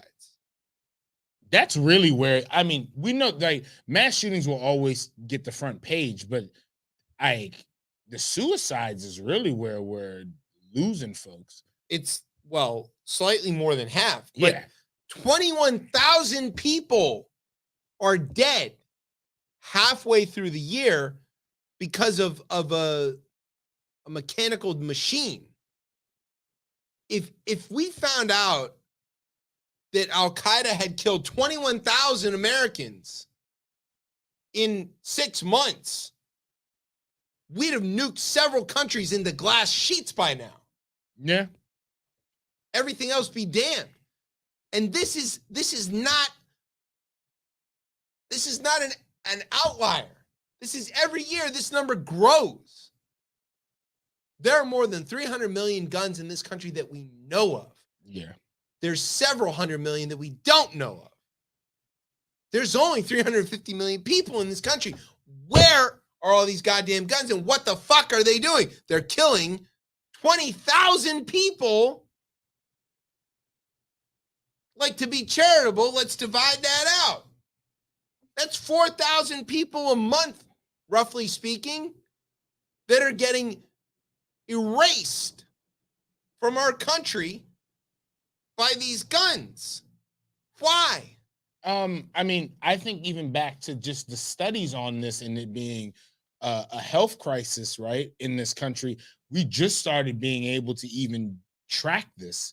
What, maybe 3 or 4 years ago? Yes. What was I forgot the name of the what is it, the referendum or whatever that was put in place where it prevented Congress and like the CDC specifically the CDC wasn't allowed to spend federal money to track. The NRA slips this into every single we've just been able to start tracking this stuff. So I mean, that along with the lackadaisical approach we have to assault rifles in this country. I mean, the result of this is terrible because people end up with PTSD. If 1 in 5 people experiences gun violence in their immediate vicinity, those people are irreparably damaged. They're scarred forever. They're never going to really get over it. And if it's higher in communities of color, imagine getting like there needs to be anything harder than being black in America. Right. But like, here it is yet another thing where like this thing that to some very small but very loud segment of this country represents their freedom. 75% of people agree with something like 17% of the country owns something like 90% of the guns. Yeah. So they're very concentrated in specific hands. And you've got this problem where this patchwork of laws in the states that can't, impact each other and all this kind of stuff. This is just going to keep happening. And what are we going to find out? That the unelected 9 are part and parcel to this. I mean, I find this, like, if you just want to bring it to dollars and cents and like just take out like the humanity of it, I mean, this is an economic issue. Like, you can't lose this many people at the same time. You don't allow immigrants at the same time. You have an aging population. Like, it just doesn't. If we're losing 50,000 people a year to gun violence, yes, along with heart disease and all these other things. How many of those workers? Traffic deaths. Like, there's a lot of other things along with this. Cancer. There's a lot of other things. It just doesn't work in general for an economy to have dead people. The same thing with the pandemic. I didn't think that this would be the country where people would be able to look and be like, yo, we can lose 4 million people and I'm probably being somehow generous. Be okay with it. Yeah, that doesn't work. It'll especially again, we have, I'm not trying to pick on the boomers, but there's a bunch of aging people in this population that are going to need people to care for them. And it seems like you want to have Americans instead of people not from America to do that, but then you kill Americans variety of ways, whether it's fentanyl, whether it's gun violence, whether it's traffic deaths, like denying them healthcare. It just sheer economics. How cynical is this situation where people like you and I, who obviously understand that this is a humanitarian problem, yes, hands down, that's where it starts. Realize that the only way we I'm would here to possibly sell it to you. make an I'm argument here to sell it to you as economics. Is in dollars and cents. I'm here to sell it to you. We know you don't care about the humanity of these people. We know you don't care about whether these people are real or not, whether they live or die, whether they're women, children, yes, whether they have families they care about. We know you don't care about that. No. It's you're devoid of your own humanity. But what you do give a shit about is these green, real money. Yes. Here, U.S. dollar, not that pink Canadian shit. God. None of that weird, funny European money. Real American dollars. That you care about. But not as much as you care about the ability to oppress, destroy, and kill whoever else. But again, like maybe this is you'd have thought. You go back to it also is a dollar and cents thing where again, when you buy people buy multiple guns, so be it they're collectors, this, that, and the third. But at a certain point, it does seem as if you need to scare enough of the population. Because I've heard people who I've never thought would be like interested in like be like, well, I'm afraid because there's fear baked into this. I want to purchase the gun. I want to get my concealed license, which is cool. Like, I mean, like, again, as a black person in this country, like, yo, I'm never about to be here like, yo. Back to what we said earlier about who I'm discriminating against. This is not about black folks owning guns. Black folks should own as many guns as they want to. Again, I get that piece there. So I'm not here. Like, oddly enough, I'm pro-gun. I'm both pro-gun. We're both pro-gun. I'm pro-regulation as well too, and safety. For God's sake, because again, like we and Ye talked about on here, like when you weren't here that week, Virginia did pass a tax credit for gun safes. It's only $300, but we got to start somewhere. We will give you $300 to lock your guns up. Because again, back to that suicide piece, or back to the kids being able to bring. Kids bringing these 6-year-olds into school. bringing guns to school. Sure, why not? I mean, so like, let's just start there. Because I feel like that's an easy place for us to all start. But no, there's not a way, like a gun isn't something like guns work for hundreds of years. Some guns still work. But in order to sell more, you have to create a market for it. And we're creating there's a very circular market at this point. Oh, where it's a well-rehearsed whole thing. Like, I don't buy a new drill until the drill that I own shits the bed. That drill is dead. I got to buy a new drill. I don't need several drills for the same task. I have maybe 4 that are for 4 different things. Yeah. Okay? And then when my impactor dies, I'll buy a new impactor. But I'm not going to also go out and buy 4 more of the other kinds, so I can't use more than 1 at a time. It doesn't make any damn sense. My question here is, they say everybody has their price, right? Yeah. Everybody's got a price. For enough money, I will sit at a table with an Ohio person and tolerate their existence. That's funny. That's very difficult for me, but for enough money, I can focus on the money and put aside the fact that person probably shouldn't exist. That's fair, right? But somehow there's not enough money for the collective economy of the United States and the people who could make it, which are the same people who are always pushing the fucking guns, to go, hey, this is in my economic best interest not to do this. That's what I don't understand. I think buybacks could work in this country. I've seen them work in DC in the past. Yeah, I think you can. I think because again, and also too, you could always time buybacks so when there's a dip in the economy and people be really help. Yeah, to get them totally worth it. Like again, buy back all those ghost guns too. There's just again to manipulate these people. It's an easy way to do it, and it's with money. Speaking of people who should be manipulated, the cops. They are manipulated by the union. As you know, this is another topic on this show that we hit often. This could go in the same category of the same thing happens all the time. This one is called Cops Doing Cop Things. Now, I'm gonna caution, if Brian does have the video of what happened in the Los Angeles suburbs, I'm not sure we really want to play that. No, I'm not. I didn't even watch this. I'm clueless on this story. Inform me. What happened was a man and a woman, husband and wife, were accused of stealing a cake from a store, which probably didn't happen. And the cops came out and they arrested the man, who's an old man, for stealing the cake.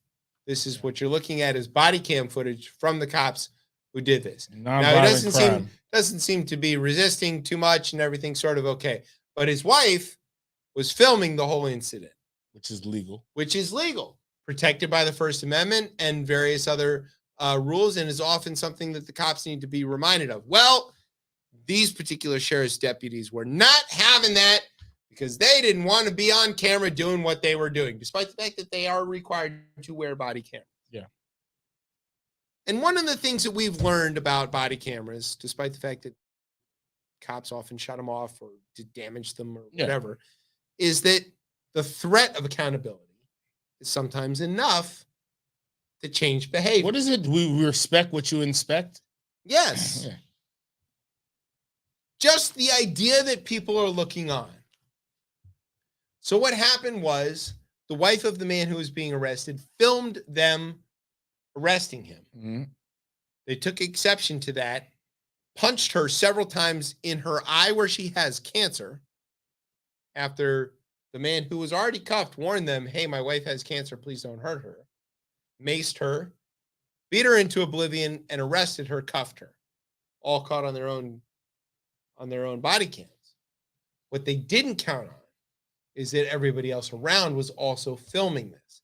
And so how are you not counting on this? How are you not counting on that? 2023. What are we talking about? How can you not like your watch has a camera in it? That tells me enough right there. It doesn't matter if people are around. They think don't care. You believe that union is strong enough to get you off of this. These cops beat this woman to within an inch of her life and arrested her for doing something that was constitutionally protected.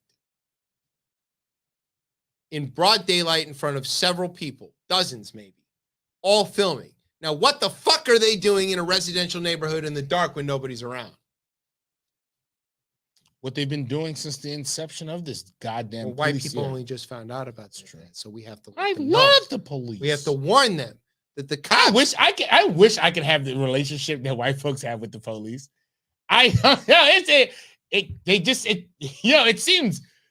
It seems euphoric almost in a sense. Some kinds of white people. That's fair. Yeah. My relationship with the police is not very good. Because I can imagine you don't. What do you call it? We were at the grocery store. Shut up and dribble. No, we were at the grocery store. Shut up and use your white skin and keep moving with my kids, and they saw.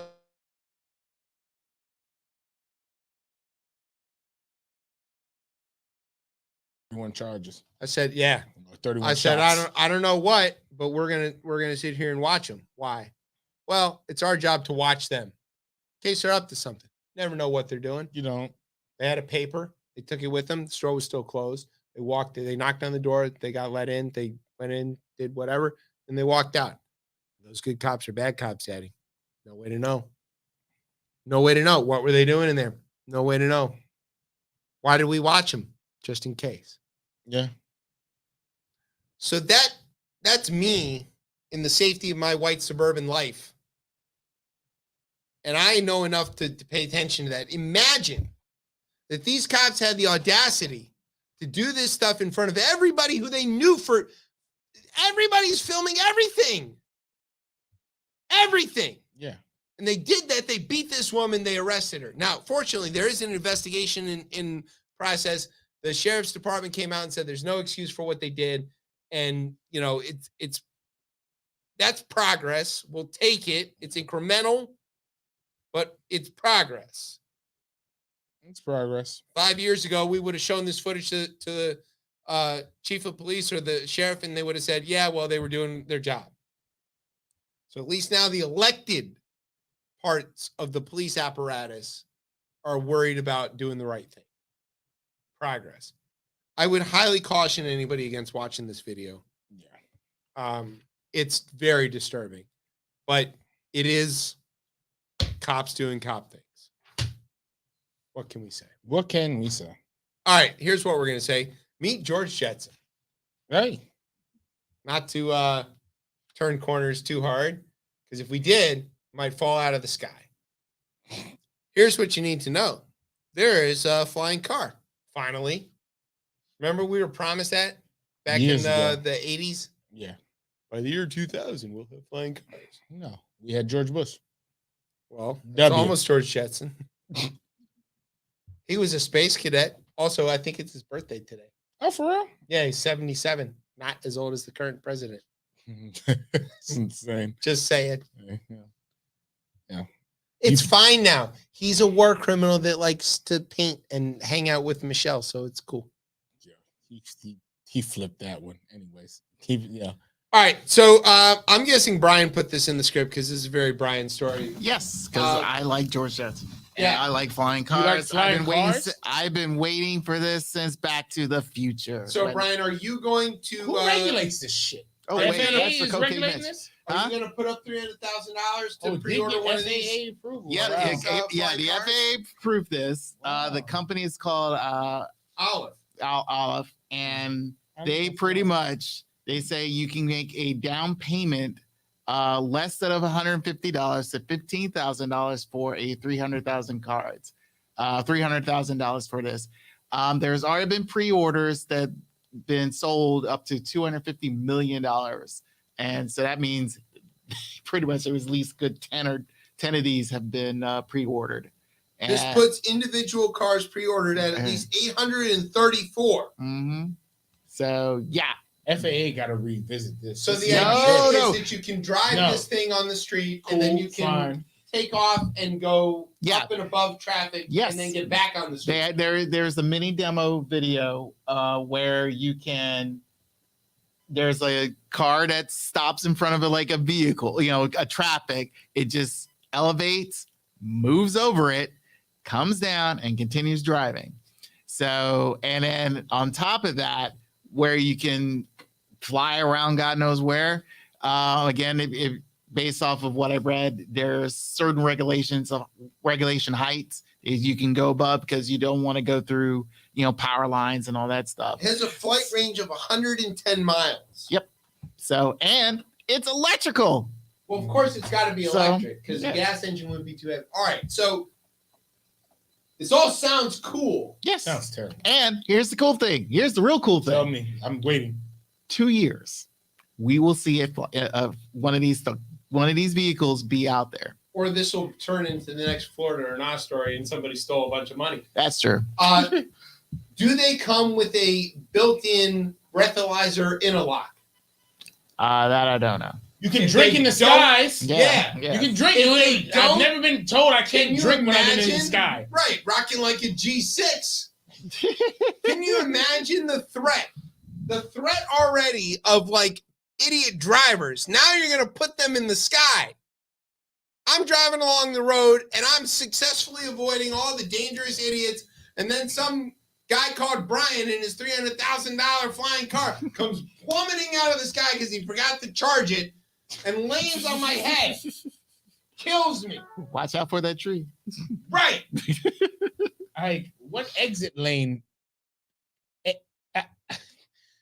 This is stupid. This is dangerous. This is No, dumb. it's not. Dumb. It's because not. this is dumb. It's not. All right, continue. I'll Go tell you ahead, why make it's your dumb. case. Make your Honestly, case. Make your case. Why is this smart? This is the thing that I've have a problem with people who are afraid to get into the possible future that we have been seeing for the last over 100 years based off of, mind you, it is science fiction, but there are science facts. Are there Is traveling in a car safe? Depends on who drives it. What is more safe? Same can be said about flying in an airplane. No, an airplane is more safe. That's what they keep saying. Per But it mile. depends. It is. No, But here's the statistics. based off of what? Based off who piloted it? Per mile, there is no safer way to travel in the entire existence of humanity, including walking, than an airplane. Okay. Because you know why? Based off of You don't fly the plane. Someone else flies the A fucking plane. professional one. pilot flies the plane, and the FAA or its international equivalent keeps every other thing out of your way while you're flying. You know, I read a great book. It's called the Checklist Manifesto, right? Yeah. It's about checklists. You know the type of checklist that people do before they do. fly? I do. You know Because what? I know how to fly airplanes, and I have flown several very wonderful small aircraft. And even for a little J3 Piper Cub, I've got an hour long of checks. And And I do those on my car now. Which You're makes me look saying like a you're just weird gonna person. merge into the air. Like, all right, there's What traffic. happens if the flying car in front of you stops short because it wants to look at a hummingbird or whatever? These are real questions. It's a real question. Okay. Okay. Yeah, okay, you fine, can you call go. it real questions, but here's the deal. I believe in the fact of this is where the world needs to get to. Why? Why? Because look, you know, again, you're dealing with traffic. Here's we have why. all these roads already. You already have a flying bus. Yeah. Let's put it this way. Let's put it this way. Brian hates public transportation. We know he hates the metro. No, well, that's love true. this. Yeah, I he love wants this. a flying car. But because here's it defeats the flying metro, which is called American Airlines. okay. So here's how I believe this. One, I hope to believe that some of these flying vehicles gets to the first responders first. Because how many times have you seen? You know they have helicopters, right? Okay, They work. yeah, one helicopter to try to deal with whatever massive car accident or whatever, and they're stuck in traffic half the time, and especially the highway accidents, and they have to try to get over there, and you're there dealing with 4 p.m. traffic. I have seen the helicopter land on the beltway and pick up people and but take at off. the same time, where you have to get a fire truck there, you have to get the ambulance This there. little car but isn't carrying a dead body. That's what I'm saying. It starts with something small, plan to make something bigger. And I feel it's like, look, this is where you can shake your head you want to, but the thing is like, I'd rather get the first responders get these vehicles and get them so that way they can get what to the if you're people. transporting a trauma victim and something bad happens and they fall out of the sky? Same can happen to a helicopter. No, you it can't, mentioned because yes, the it helicopter can. will auto gyro down. It Come on. already works. If the ambulance runs out of gas, It just stops. it just stops. And the person dies, right? No, And but But not everybody They on don't the crash. ground dies. When this thing falls up the sky, it kills more people. This is a very bad idea. again, we're talking again. It's This just is regulated. All right. They've already sold 800 and some out of these. How do you regulate that if you already sold the 800? FAA approved it. Do they have pilot license? The FAA makes mistakes occasionally. Occasionally, very rare. This is one. Big one. Negotiating with Reagan was the other. But like, if $250 million, who has $250 million to buy a bunch of these cars? It ain't regular people like us. Uber.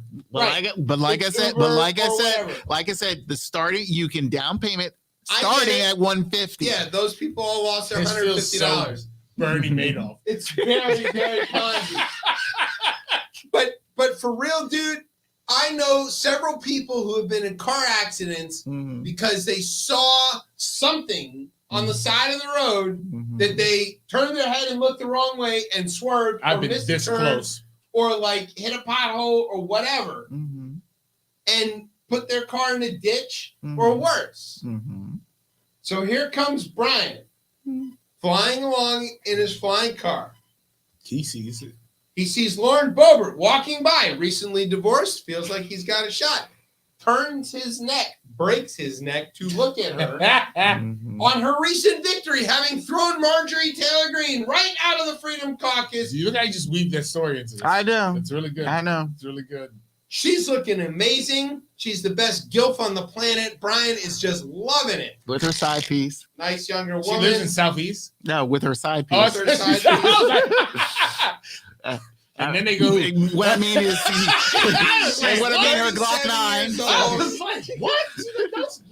Capitol Hill, I guess, is Southeast. Brian stops looking, Technically. Yeah. Brian stops looking in front of him, leans over the side to take a look at the favorite gilf, slams right into the Capitol Dome, January 6th all over again, and it's all Brian's fault.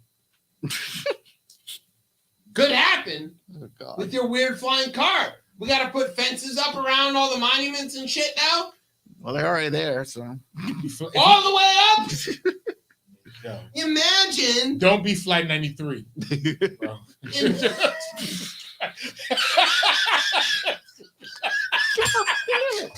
Too soon? it too soon. 20-something years. Yeah, exactly. Imagine You don't want to talk about slamming in the Capitol, Joe. I mean, even imagine if the Trumpistas had had this shit on January 6th. I mean, look. Kamikaze drones. I don't know what other you're looking for lawyers for this other case. Find a way to stop this shit at the Supreme Court. We need to figure out how to stop this now.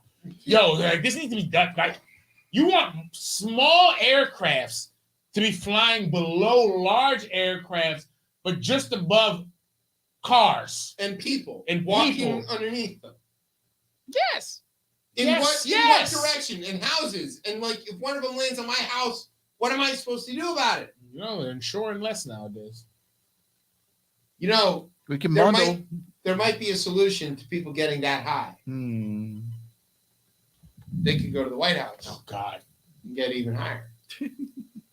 Turns out there's cocaine in the White House. Now I know this is going to come as a shock to anybody who's ever studied anything in American history. This is a dumb story. Yeah. Oh, I got the perfect song for this one. Oh, we have a song. I love it. I have a theory.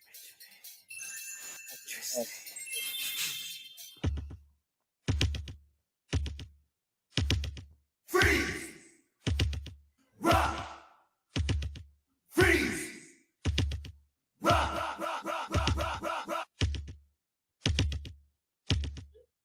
Freeze rock.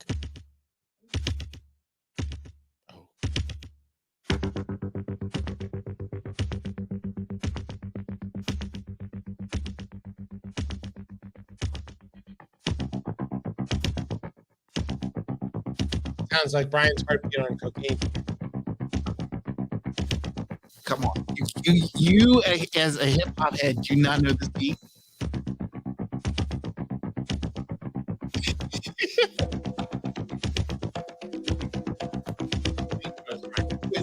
Pipeline. Oh, come on. All right. Sorry. I thought it was I want no standing. Yeah, right. Okay, this is a dumb story. They found a tiny bit of cocaine in the White House. Everybody freaked out because it was white powder and they thought it was anthrax or whatever. Right? I have a theory.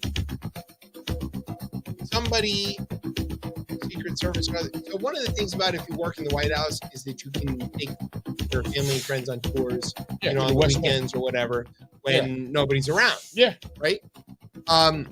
Let's say one of those people is like one of your weird uncles who's still on Twitter. And you're like, hey, I'm going to take you on this tour or whatever. And he's like, oh, I got a great idea. I'm going to get Hunter Biden. And he gets himself, this is a very small amount of cocaine, by the way. They found, it's like, they keep calling it a dime-sized bag, which I think is very funny. That's how the news refers to it. All right. So somebody with $30 bought a tiny bit of cocaine and was like, I'm going to be clever. And they dropped it in the guest area because they didn't have the nerve to like carry it with them through the rest of the tour. And they're like, haha, it's going to be Hunter Biden. This thing has camera 6 rays from something. It's 100% they're going to catch him. It's 100% this guy's going to end up with this, like, NASA Facebook page of, like, COVID denial and like Marjorie Taylor Greene stuff. I think it's someone stressful day, can't have weed because prison system's too long. I think somebody. It's either a tour. It's either a person on a tour, or a person giving a tour, or giving a tour. But everybody wants it to be Hunter, and he's not even there. He doesn't live there. It's like the dumbest thing in the world. Fox News, stop drawing this weird comparison. Doesn't make any sense. All right.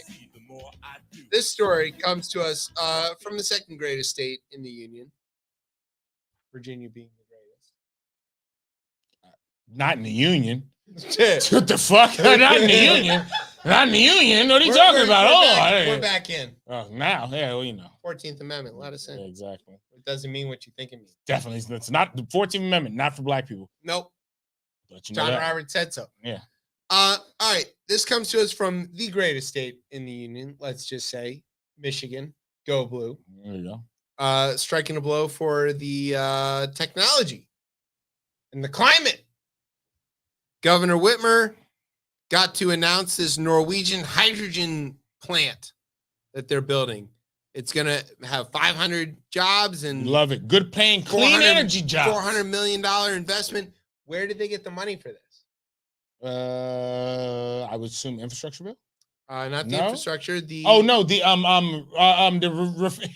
Inflation Reduction Act, right? Yes, exactly. The IRA, not the Green New Deal. Not the Green New Deal. The IRA. Yes. So basically, they're gonna make a gigawatt electrolyzer manufacturing facility.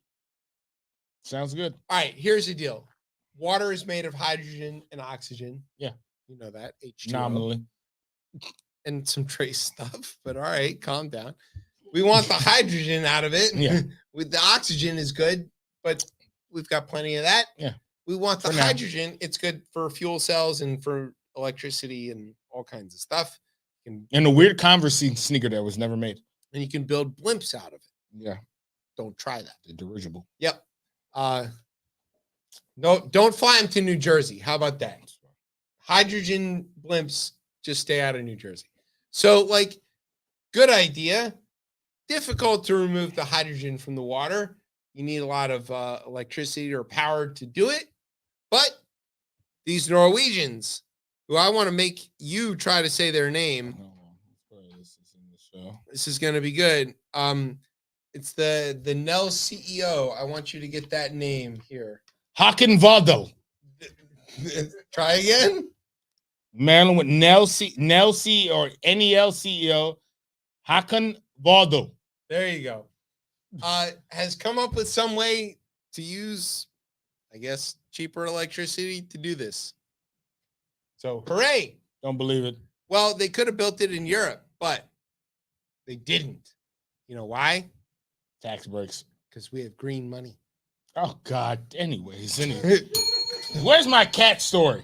Where's your cat story? You guys skipped over my goddamn cat story. You didn't send the link. I didn't. I put this in like 30 minutes before I walked in. No, I heard this on when I heard this on Marketplace. And I love Marketplace. Love Marketplace. And on the holidays, someone's filling in for Kai, and it's always these weirder stories, right? Yeah. But they have these stories like my economy stories. I love those. Love them. They interview somebody who's like affected by the real economy. So Sheila Macy, she's out here hunting for jobs, but not for herself. She's hunting for jobs for the feral not the feral because they've been captured, but the formal feral cat population of New York City. She's trying to help New York City cats get jobs. Yeah, specifically black ones. Black cats. That's not in the story. And these cats, like they're feral cats, they don't want to be on anybody's sofa. But they found a place to put these cats. And let's just take treadmill. Well, here's the thing. Let's take it. Are you a cat person? No. I'm not either. They're used for a cat. But years ago, I found a feral cat in the alley, and I brought it home. It had a bunch of fleas. We ended up taking it to the vet. And I was really into Little Mermaid at the time, and like Sebastian, sure, like maybe Jamaican. It was like some representation from a crab. I connected with it, right? Kisty girl. Yeah, exactly, right. I'm with it. My cat, it was a female cat named Sebastian. It was a female cat though, so to make it work, I called her Lady Sebastian. Sebastian, sure. And I love this cat. Yeah, and then it got pregnant. My father was allergic to cats and let me keep this cat, but once it went out and got pregnant, he just got rid of the cat. It's a crazy story. All right, so we'll bring this back to this right here. But Macy is out here taking cats from the shelter, and these are feral cats, so they're not good to be house cats. No, they hate people for the most part. They want to rip up your sofa. You know what else they want to rip up? Mice. Rats. Yeah, but cats can't actually fight rats. These cats, this story was crazy. These cats are all, now she said in one, there was this menacing rat in this one like warehouse. Since this new cat has been introduced, we don't know if the rat's dead. The rat hasn't been brought anywhere. The cat hasn't brought the rat there. The rat has no longer been showing up and eating through the bags. I forgot of what the actual remember when we was. tried this here in DC and they were like, oh yeah, the cat's gonna fight the rats, and then all the cat experts are like, they don't fight rats. Rats are too big. They fight mice. No. I can attest that in DC when we had a feral cat issue, there were less rats in areas where where my mother lives, there were no rats They there. just didn't want to be around, but the cats weren't fighting. I'm telling you now, I watched there's this black cat. Again, there's a black cat in my neighborhood. I call it a black Mufasa. It's a big ass black cat, and it has the rats running. I am telling you, it's a huge cat. Because this isn't your grandfather's cats. These cats are bigger now. These cats have been out here in New York doing a lot of great work. Okay. They've been doing, does Mayor Adams know about this? Because he's real big on the rat. He's really, he is. He's the rat czar. And, he's like, nobody likes me. He's big on rats and lions. Yeah. Two things he loves the most. Rats and lions, which seems go together. Yeah, kind of. I guess the rats usually tell the truth. No. They're ratting on somebody. Yeah, they're ratting on. No, these cats again. I implore everyone to go to Marketplace. You mean cats like felines? Yes. Not like these cats are great, but like actual cats, feline cats with four legs and a tail are fighting rats in New York. Yes, but like in breweries, inside buildings. So not out on the street. It's more in buildings. They're inside buildings. They're keeping these there's a lot of farmers have always had cats around for even back from the general, even in this book here about grocery stores, like the general store cat. Yeah, they used to keep that to keep the mice away. Right. To keep the mice away. But these cats, I use snakes. That's pretty good, actually. Yeah. I saw a copperhead actually this weekend, little one. Yeah. We were outside. I was filling up my bowl that I keep full of beer to murder slugs that try to attack my tomatoes. Yeah, definitely caught a bunch of them. And I went to go move the bowl, and then there was a copperhead. I was like, "Hey, buddy, yo, good to see you." Macy's nonprofit has the best name. You know what it's called? Hard Hat Cats. Right? Hard Hat Cats. Again, it's a whole nonprofit, and again, this is great, right? You're taking cats that are probably never going to find a home because they don't want a home. And you're putting them inside of areas where they can literally go and torture vermin. It's perfect. Great. One of the better stories I've heard on Marketplace in some time. I can't wait till PETA gets a hold of this. What are they going to do? Take the rat side? I mean, again, argue to make them go to counseling or something. This is kind of crazy because then it would be like PETA and the Federal Reserve that is promoting a higher unemployment. These cats have jobs, man. Let them have jobs. I know. Look, to do mandate, man. Tomorrow's First Friday, by the way, so stay tuned for the BLS. Oh, great numbers are coming out tomorrow. All right, I'm putting the over under at 300. You taking the over? Yeah. Again, 400,000, and again, you think it's 400? 400,000. Everybody's like, "What the fuck happened again?" And now nobody knows. No one knows. You listened to the Marketplace story today, and it was this insane thing where all the economic indicators are fighting with each other. Yeah, it doesn't make sense. ADP's reporting 500,000. Wow. They're wrong. They're never right. But every month we get the numbers, and every month they revise all the previous months up. Yeah. So consumers are strong, man. If I put the over under at 300, you're taking the over. I'll take the over. Easy. I'll take the over. What do you think, Brian? Brian doesn't know. Over under on jobs. Over 300,000. Do you know what show you're on? I try to forget. 300,000 jobs available last month. Just created. Oh, created. Yeah, I would say around that mark. Just because they want under over 300 or less than 300,000. I think it's slightly over 300 because they wanted. We're all going to take the over. Everybody take the over. I'd be surprised if they came out with a 270. At the low, it's going to be 350. At the low, I think you're probably right. At the low, I'm going 400. We're going to put the line at 400,000. If you take the over, tweet us. Don't tweet us. It's not going to work. Blue Sky. What do they Blue call Sky or Threads? What? Yeah, they call the tweets on Blue Sky. What do they call The them? skeets. Skeets. Sorry. We don't like that. Oh, I there's mean, another no, but one I'm not fighting it. Like, it No. is what it is. It's So not. Yeah. skeet us at what's our Blue Sky thing? We'll tell you at the end of the show. I'm not gonna. We'll put it figure on out Twitter. by then. We'll put it on Twitter. How many more stories there? I really have to pee. No. We're at the end. We got the Gold Cup standings, and that's it. Okay. I All really right. have to pee. So let's see. Way to tell everybody. Sorry, guys. Way to keep up the And kayfabe. gals. All right. So U.S. and Jamaica are through. Mexico's through. Qatar Qatar. not in the CONCACAF. Which I still don't get. They were quote unquote invited. Yo, you can buy anything. Yeah. Okay. Except prevention of gun violence. Well, look here. I mean, Well, this is is this part of okay, what they well, got with the Wizards deal? Yeah. Yes. Yeah, probably. So Panama, Ticos, and Guatemala made it through. Yeah. Very rare. They're Right. not that good. And Canada. yeah. So So there here's you the go. quarterfinal setup. So There is the battle. So we are up against Canada, eh? I feel like the solution is we should smoke them out. There you go. Thank you. What? All right. Any thoughts?